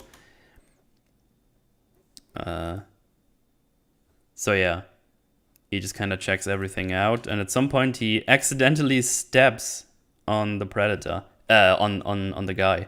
Oh yeah, and this is also where Naru figures out, was like, oh, I just gave him this thing. He can't see him anymore.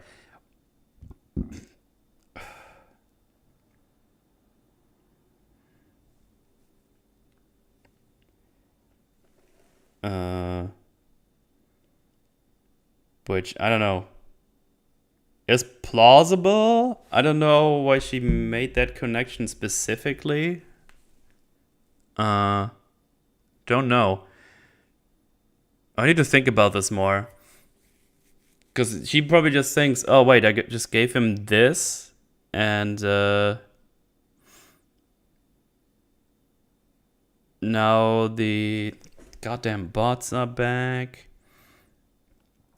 Come on, dingus. Hide. There we go. Right. Back to the notes. And yeah, it's plausible that you would think of this, but that's like she goes there apparently immediately, because that's how she uses it later. Yeah, it's a bit of a stretch. But not too much. I can see how she gets that idea, but it seems like immediate somehow, so almost. But yeah, that's what happens here. So yeah, the predator kind of hears her, and then he steps on the guy, and he goes like, ah, and the predator gets spooked by this and just immediately kills the guy she just kind of tried to save. So that's a shame.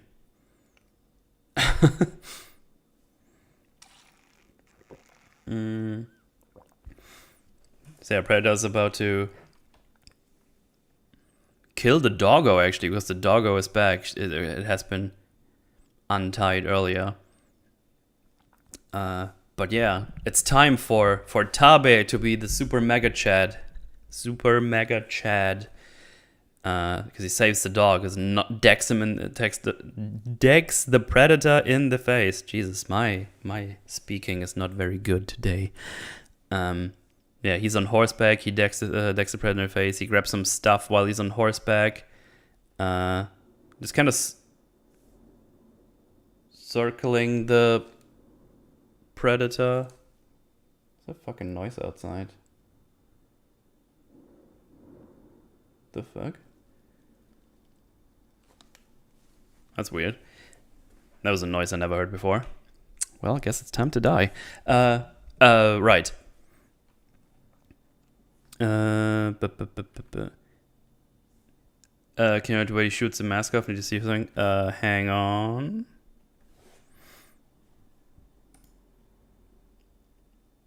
Oh, wait, I'm too... Hang on, there's the doggo.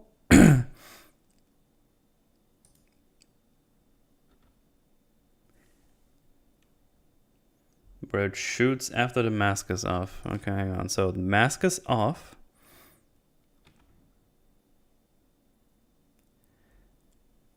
So it shoots just past the doggo. Right there.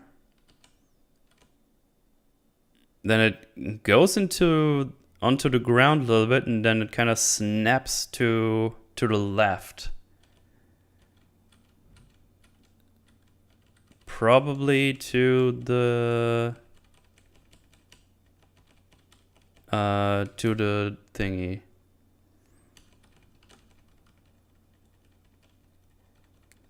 Because it arches around and then goes into the tree.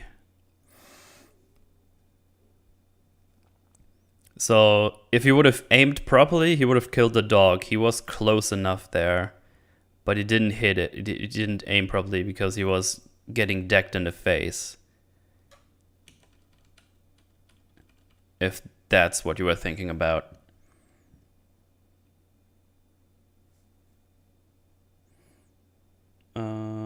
Boom.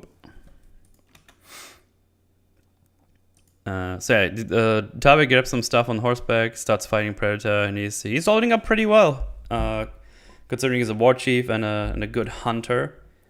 I'm pretty much fine with that.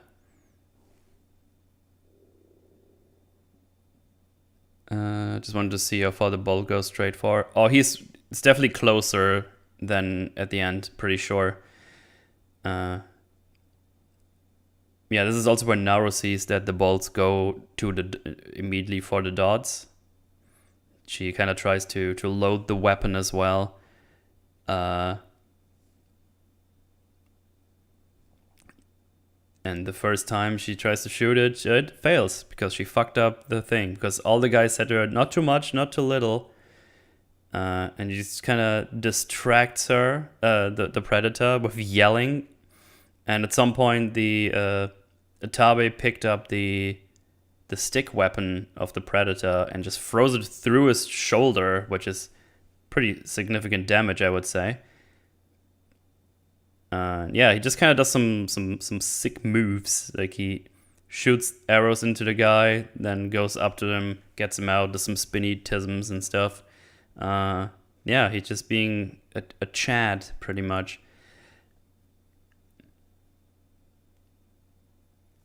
This but a scratch, yeah. But then the Predator goes invisible with the cloaking tisms. And then at some point, they kind of look around. Naru now has the weapon loaded. And Tabe realizes some sticks breaking. And hears some cracking. And he realizes the Predator is right behind him. And he's like, yeah, there's probably no way out. And just says, this is it. This is as far as I go. No more. And just tells Naru to bring it home. Which is the same he said earlier to her. What she should say to the lion. A nice little setup there. It's nifty. But he tries to turn the attack, but he gets spiked by the wrist blades immediately. And Naru looks at the Predator, gun in hand, still not sure if what is gonna take over, fight or flight. But then Tabe, the mega chat's not dead yet. He uses the skull the Predator has from the wolf. He uses that trophy to kind of spike him in the leg, and he just runs, yells to Naru, "Run!" And Predator hits him right in the face, turns around, and Naru is gone. Has run off. So yeah, now the best character is dead, unfortunately. That's a damn shame. Now you see, being invisible is definitely unsporting. That is true.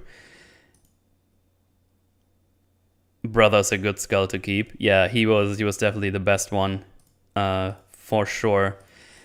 But yeah, now we see a little bit of grieving on the mother's and Naru's side.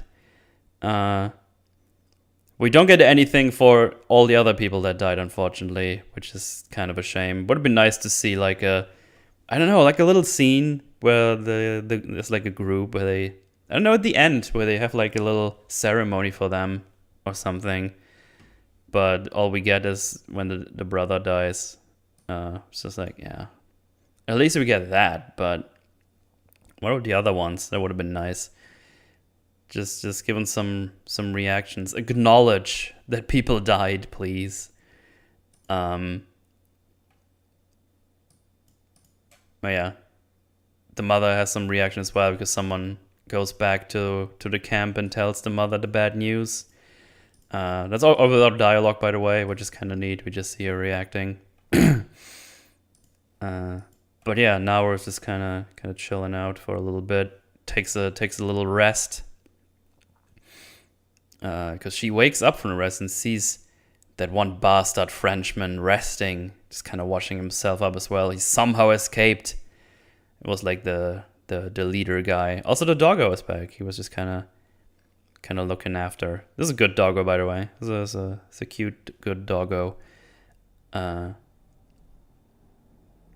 yeah, she first wants to shoot the Frenchman from very far away with that one shotgun, which would be a very hard thing to do.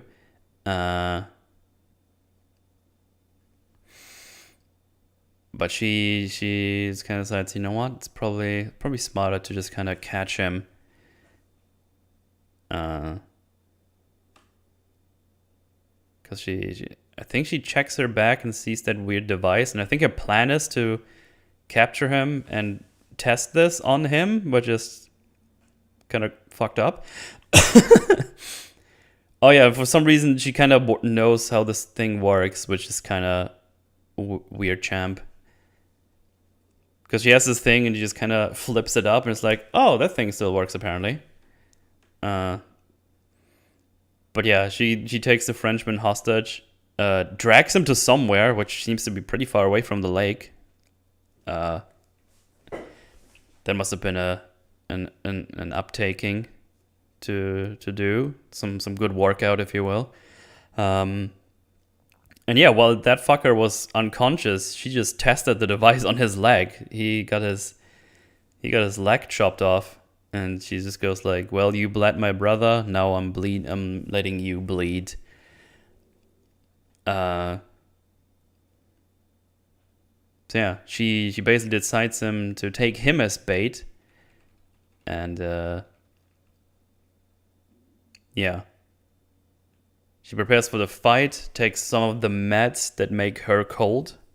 Again, those flowers just do that thing apparently. And wait, what was it? All right, the Frenchman wakes up, realizes his leg is missing, and he crawls up to the rifle that's propped up and just starts loading it, aims it at her, pulls the trigger, and nothing happens because she tampered with the gun. And the idea here is that it looks like he's aiming at the predator while she is basically invisible for him. And he will see the guy as a threat. So the predator goes after him while she's concealed by the meds. And she waits behind him, holding up the gun to the back of the head of the predator. And shoots him in the back of the head, which also yeets off the mask, which he yoinks and fucks off, just runs away. I'm just not sure if that maybe should have actually killed the predator already. But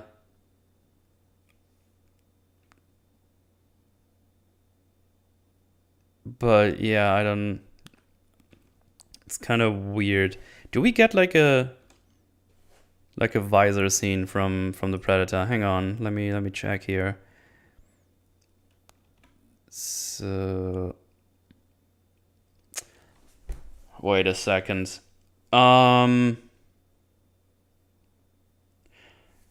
So, hear me out. I'm actually not sure about this because I'm no expert.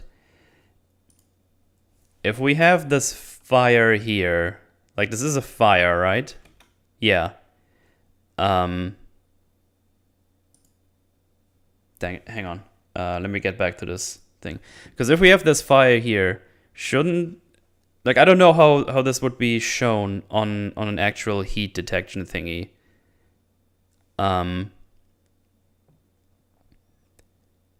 Shouldn't the things around the fire light up regardless?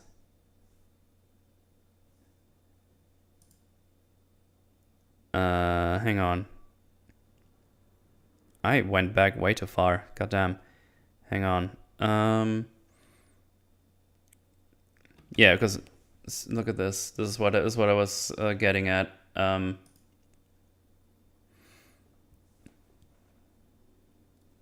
Like if this is like heat vision, there should be much more stuff, at least in this area, right? Oh, hang on. Now you can see my mouse.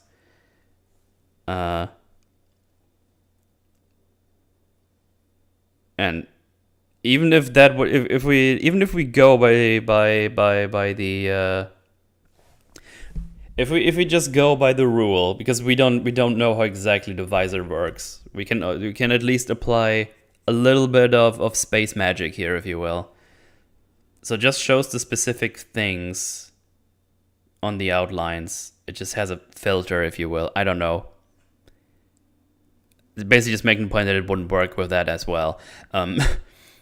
So someone said would be like a floodlight in your eye. So even if we would assume it would be doing only the shapes, there should be red on her because she's very, very close to the fire. So even if your inner body temperature goes as low as they try to tell us it is, she should be visible. Because you see, this guy farther away from the fire is seeable. So yeah, this is...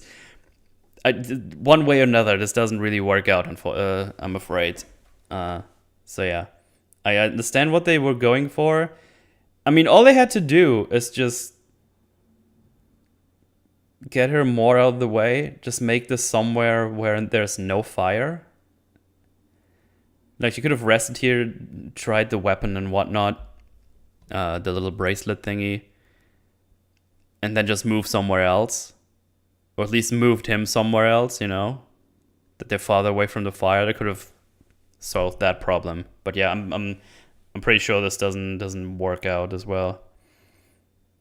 Because she'd either be showing us cold in the heat, or the heat would reveal her, or the predator couldn't see regardless. Yeah. Exactly. But yeah, and yeah, this all works. The predator goes for the Frenchman. And she's just kind of standing behind him and shoots him in the back of the head. And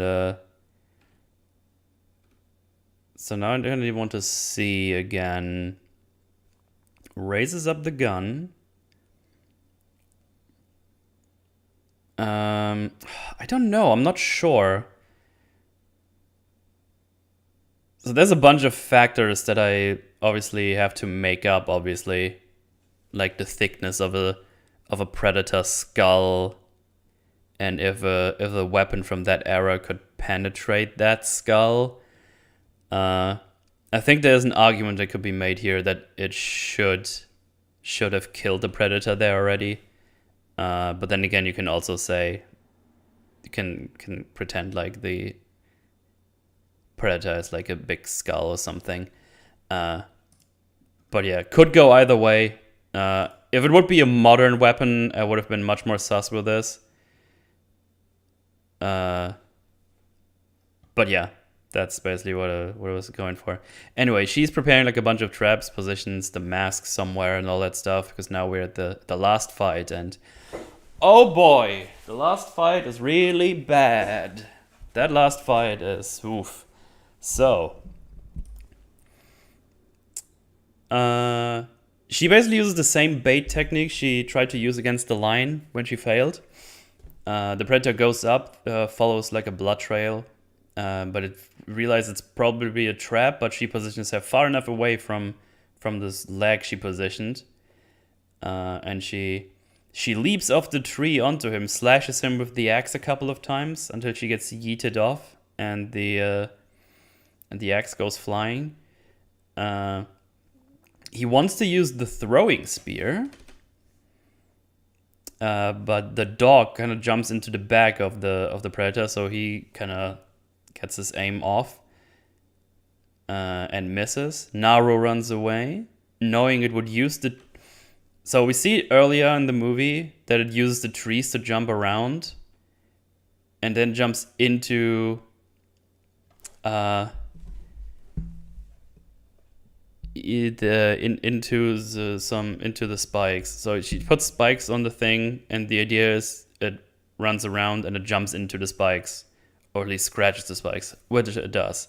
Thing is, we saw earlier in the movie that this predator can run really fast and caught up to them really quickly. So there was no reason for the predator to actually do the weird tree jumping. He could have just ran and caught up to her really quickly. So yeah, it kind of scratches itself on one of the spikes. It was like, ouchie, that's bad. And then we see it do like a big leap out of a tree line. And it plunges its wrist knives into a tree and gets stuck. It's like, okay, yeah, I can see it happen. And then the probably unluckiest thing happens to that fucking predator. And probably the luckiest thing that could have happened for Naru. So she grabs the spear he threw earlier. She tries to... Hang on, I'll go here frame by frame, just to show how Chris Hansen walks in. Please take a seat. So she stabs. He gets his shield out, just trying to deflect the blow, which makes sense to me. But unfortunately for the predator, it kind of moves the shield like this, and it cuts off its own hand that is stuck in a tree. How the fuck did that happen? How? That is so unlucky. The fucking shield moved right at the thing where it's closed and just cuts off its own hand.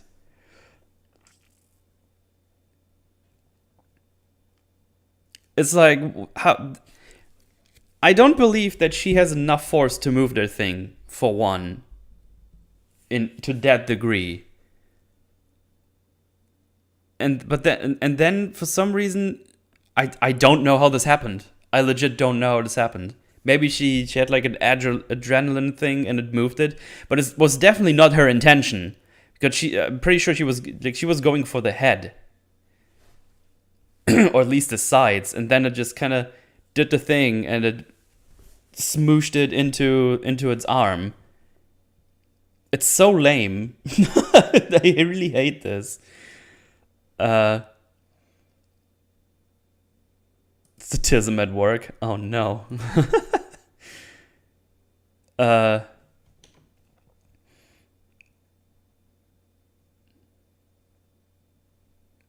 So yeah,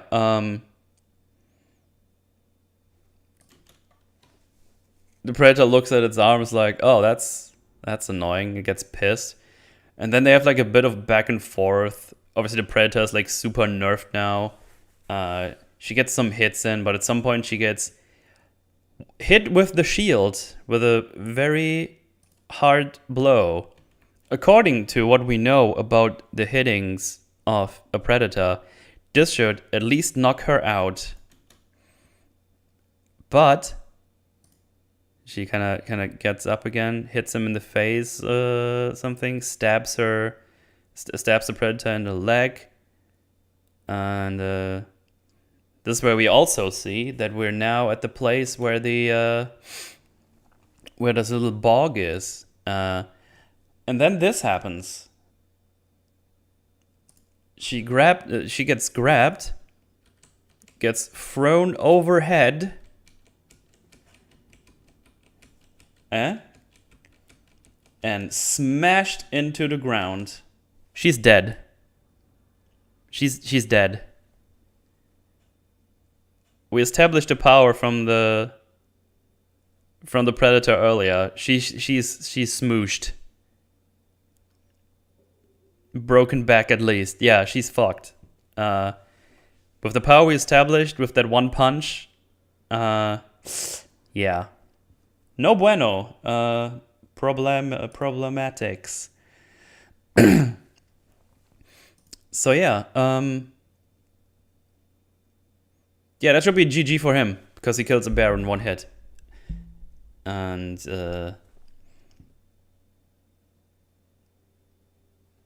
yeah, and there should be no way for her to escape or move. She should be pinned to the ground.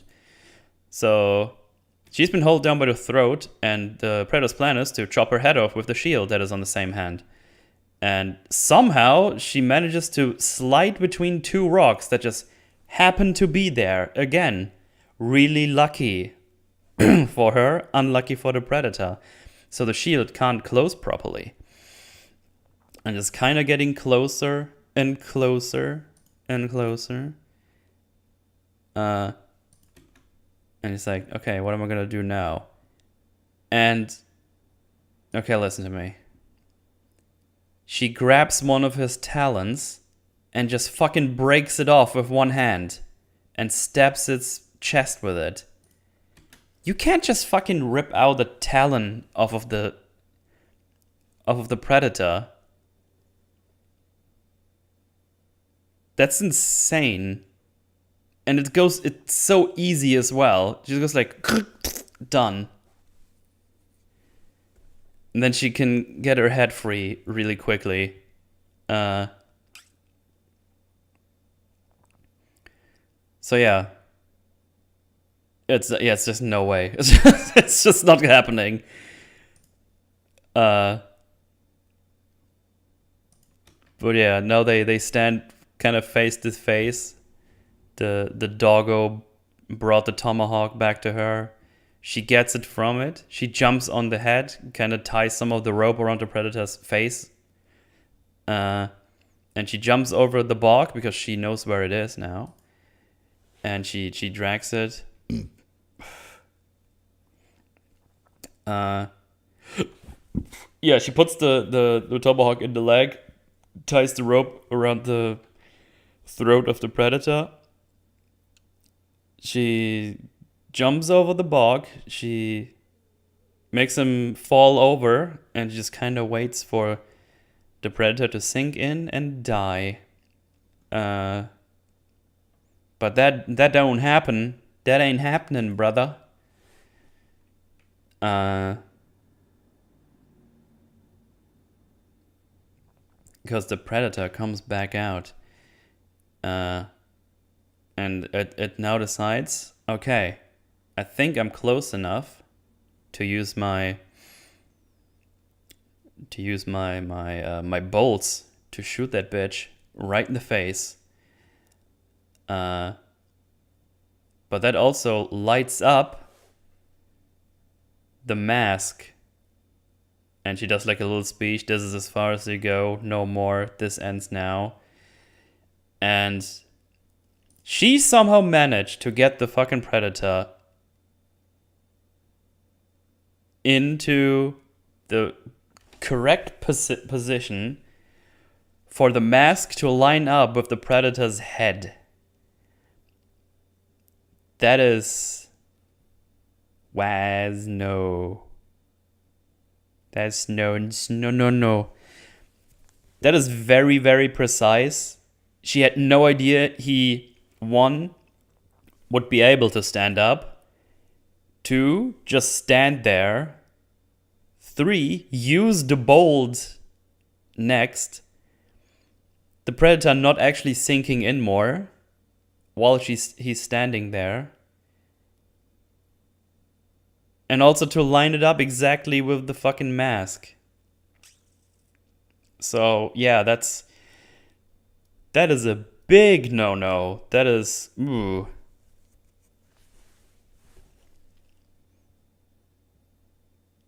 That's like so many factors that play a role.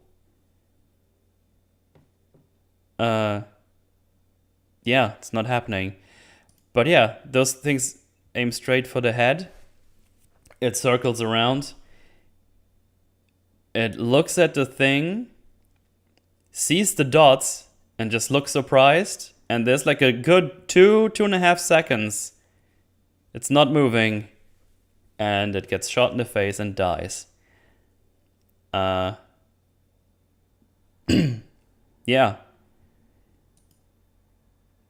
Absolute disaster, that last fight, I'm afraid. That last fight knocks it down a couple of points on the scale alone. That last fight is really bad. It's really, really bad. Also, I don't know. I don't believe that this fucking bolt shooter can only be used in combination with the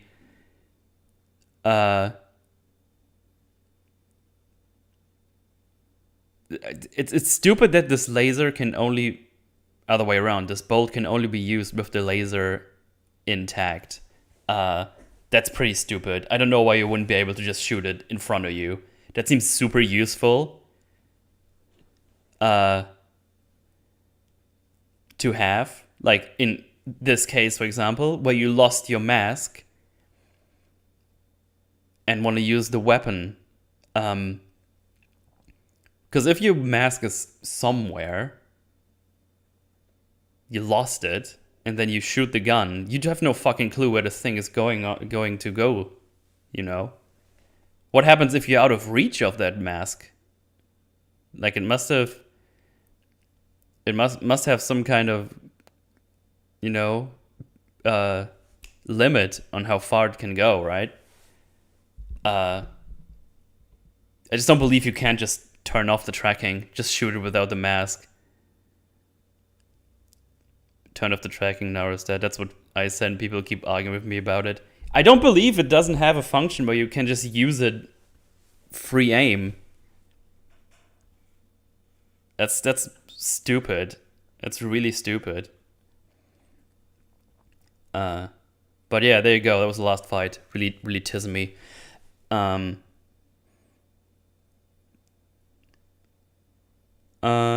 Yeah.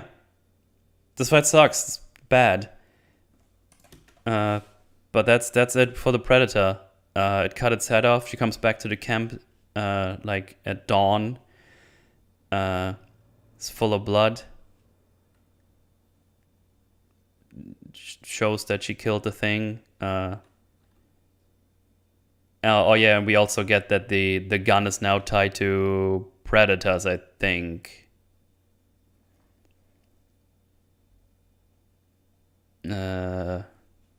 Was it Predators or Predator 2? One of the two. Which doesn't bode well for for this tribe, because that means those predators got their hands on that weapon somehow, right? That was the thing, that the predators had that weapon. The predator had that weapon or something.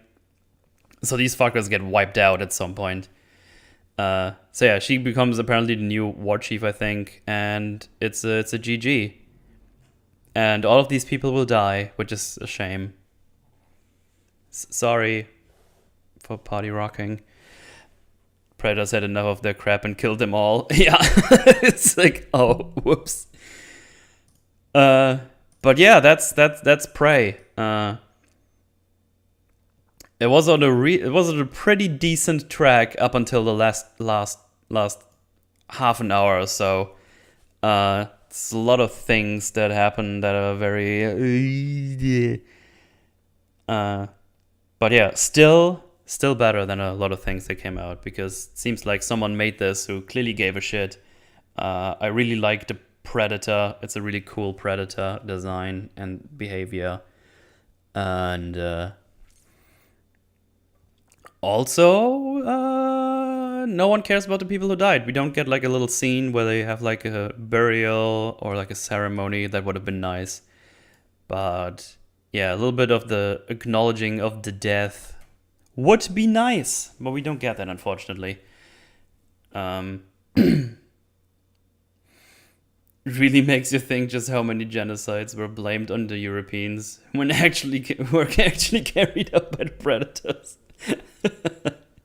Yeah, it's funny to think in a universal context. That's true. Oh man, but yeah, that's Prey. Pretty decent.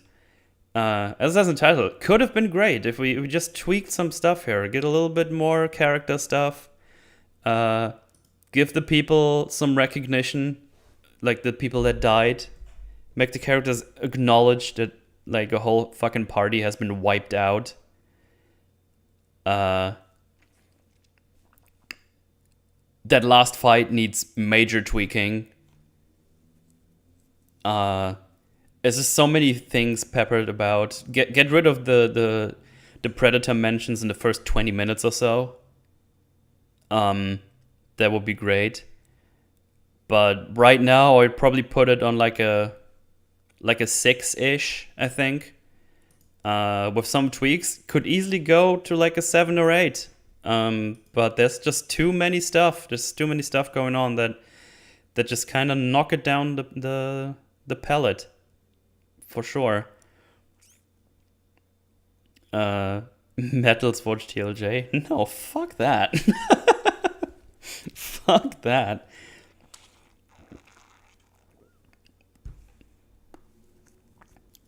But yeah, that's probably what I was thinking of. Mola gave this a 4. Oh, he must have found something more that he didn't like, because after the first watching, we all were kind of like, yeah, it's probably like a 6-ish. During the open bar. Okay. Fair enough. Do a Metal's Forge on Metal's Forge for episode 100. Maybe it's a high 4. Yeah, I mean, we're gonna talk about it tomorrow on EFAP. I'm interested to see what they all found. But yeah, as you said, Swirlpool, it's definitely death by 1,000 cuts for sure. But yeah, we'll see. Miyoshi probably watched the thing again and got some more context for thingies, because he was probably preparing for all the 18 million streams he's on every week. But yeah, I definitely enjoyed it. I think it's an enjoyable film. That last fight sucks ass, as I said. But yeah, there you go. That is the thing. Yeah, I would still say it's worth a watch. Definitely one watch for sure. It's probably going to get worse on multiple watchings, I would assume. But yeah, it's definitely a fun time, especially the build up to the Predator is pretty decent. It keeps it pretty simple, and that's a good thing.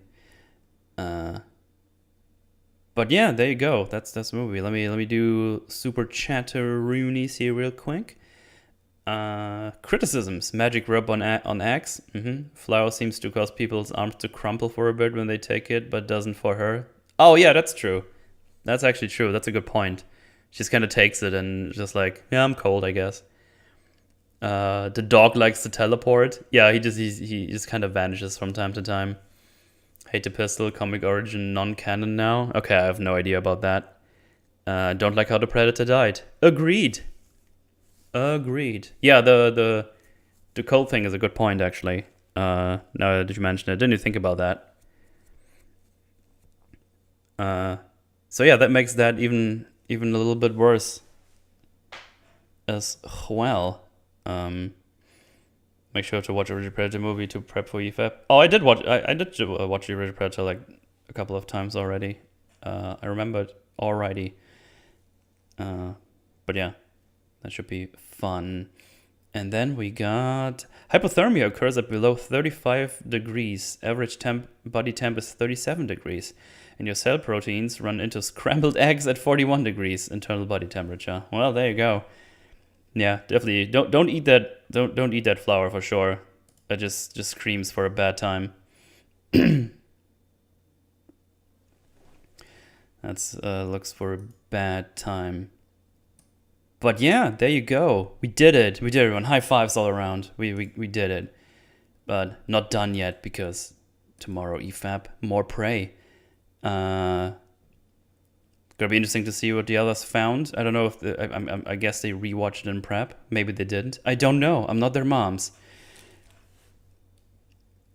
Yeah. Overall, the very fact that we want to discuss that movie seriously is a win for Prey. But since the Predator was before it, had much easier from the get go. Yeah. I mean, this is very fixable. It's very fixable to make it even better. I'm back. What did I miss? Oh, I just agreed with your super chat, where you say that the arms don't really do anything for her, which is a good point. That I didn't even pick up on. You miss banning bots, James. Yeah, true, but that's fine. But yeah, we're basically about to wrap it up here. Hey, chat, you got any questions? Get them in now. I'm just gonna hang out for a couple of minutes. Oh, hey, what's this? Oh, shit. So I just got someone just tweeted me. Apparently the writer of Amnesia, The Dark Descent, and Soma is back. There's a game that's called Some Alone in the Dark. Oh, it's Alone in the Dark. That Some is just... so Alone in the Dark is written by Michael Hedbergs, that did Soma and Amnesia, The Dark Descent. New original story with characters, places, themes for original trilogy, classic survival horror gameplay. I'm gonna have a look at that. If that guy... Dude, if the guy who wrote Soma and Amnesia does a game, you can bet your ass I'm gonna check that shit out.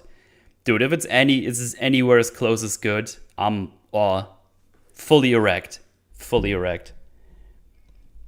Since you have flies, have you embraced the Nurgle?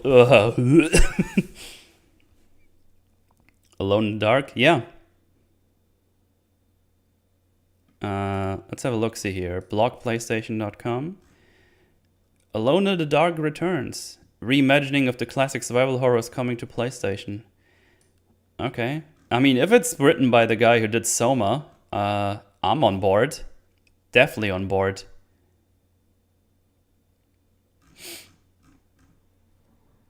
Good shit. Oh, hello, Riza. Well, you came right at the end. as it's good. There was a joke there somewhere, but my brain failed me. It was a cum joke. It's only for PlayStation? Well, it looks like it's coming to PlayStation. That's all it says, but yeah. Oh, you've been here for a while? Okay. Good stuff. But yeah, that's that. I guess I'm gonna be peacing out now. It's not even that late. I don't know. I'm gonna take a little break, just walk around. I think it should be cold enough. Cold. I say that loosely. Should be low enough temperature to open up the things. Yeah, it's 2 degrees colder outside now, so I can actually get some air in here, which is nice. That should revitalize myself a little bit. I'm actually not sure what I'm gonna do the rest of the night. I might do like a little sneaky stream somewhere. I don't know. Maybe I'll give the YouTube people a little surprise stream, or I do one on Twitch. I don't know. Maybe I'll just chill out. Don't quote me. But yeah, thank you so much for hanging out. Thanks for the super chats, and I will catch you next week on another Forge. Thank you so much for hanging out. Goodbye.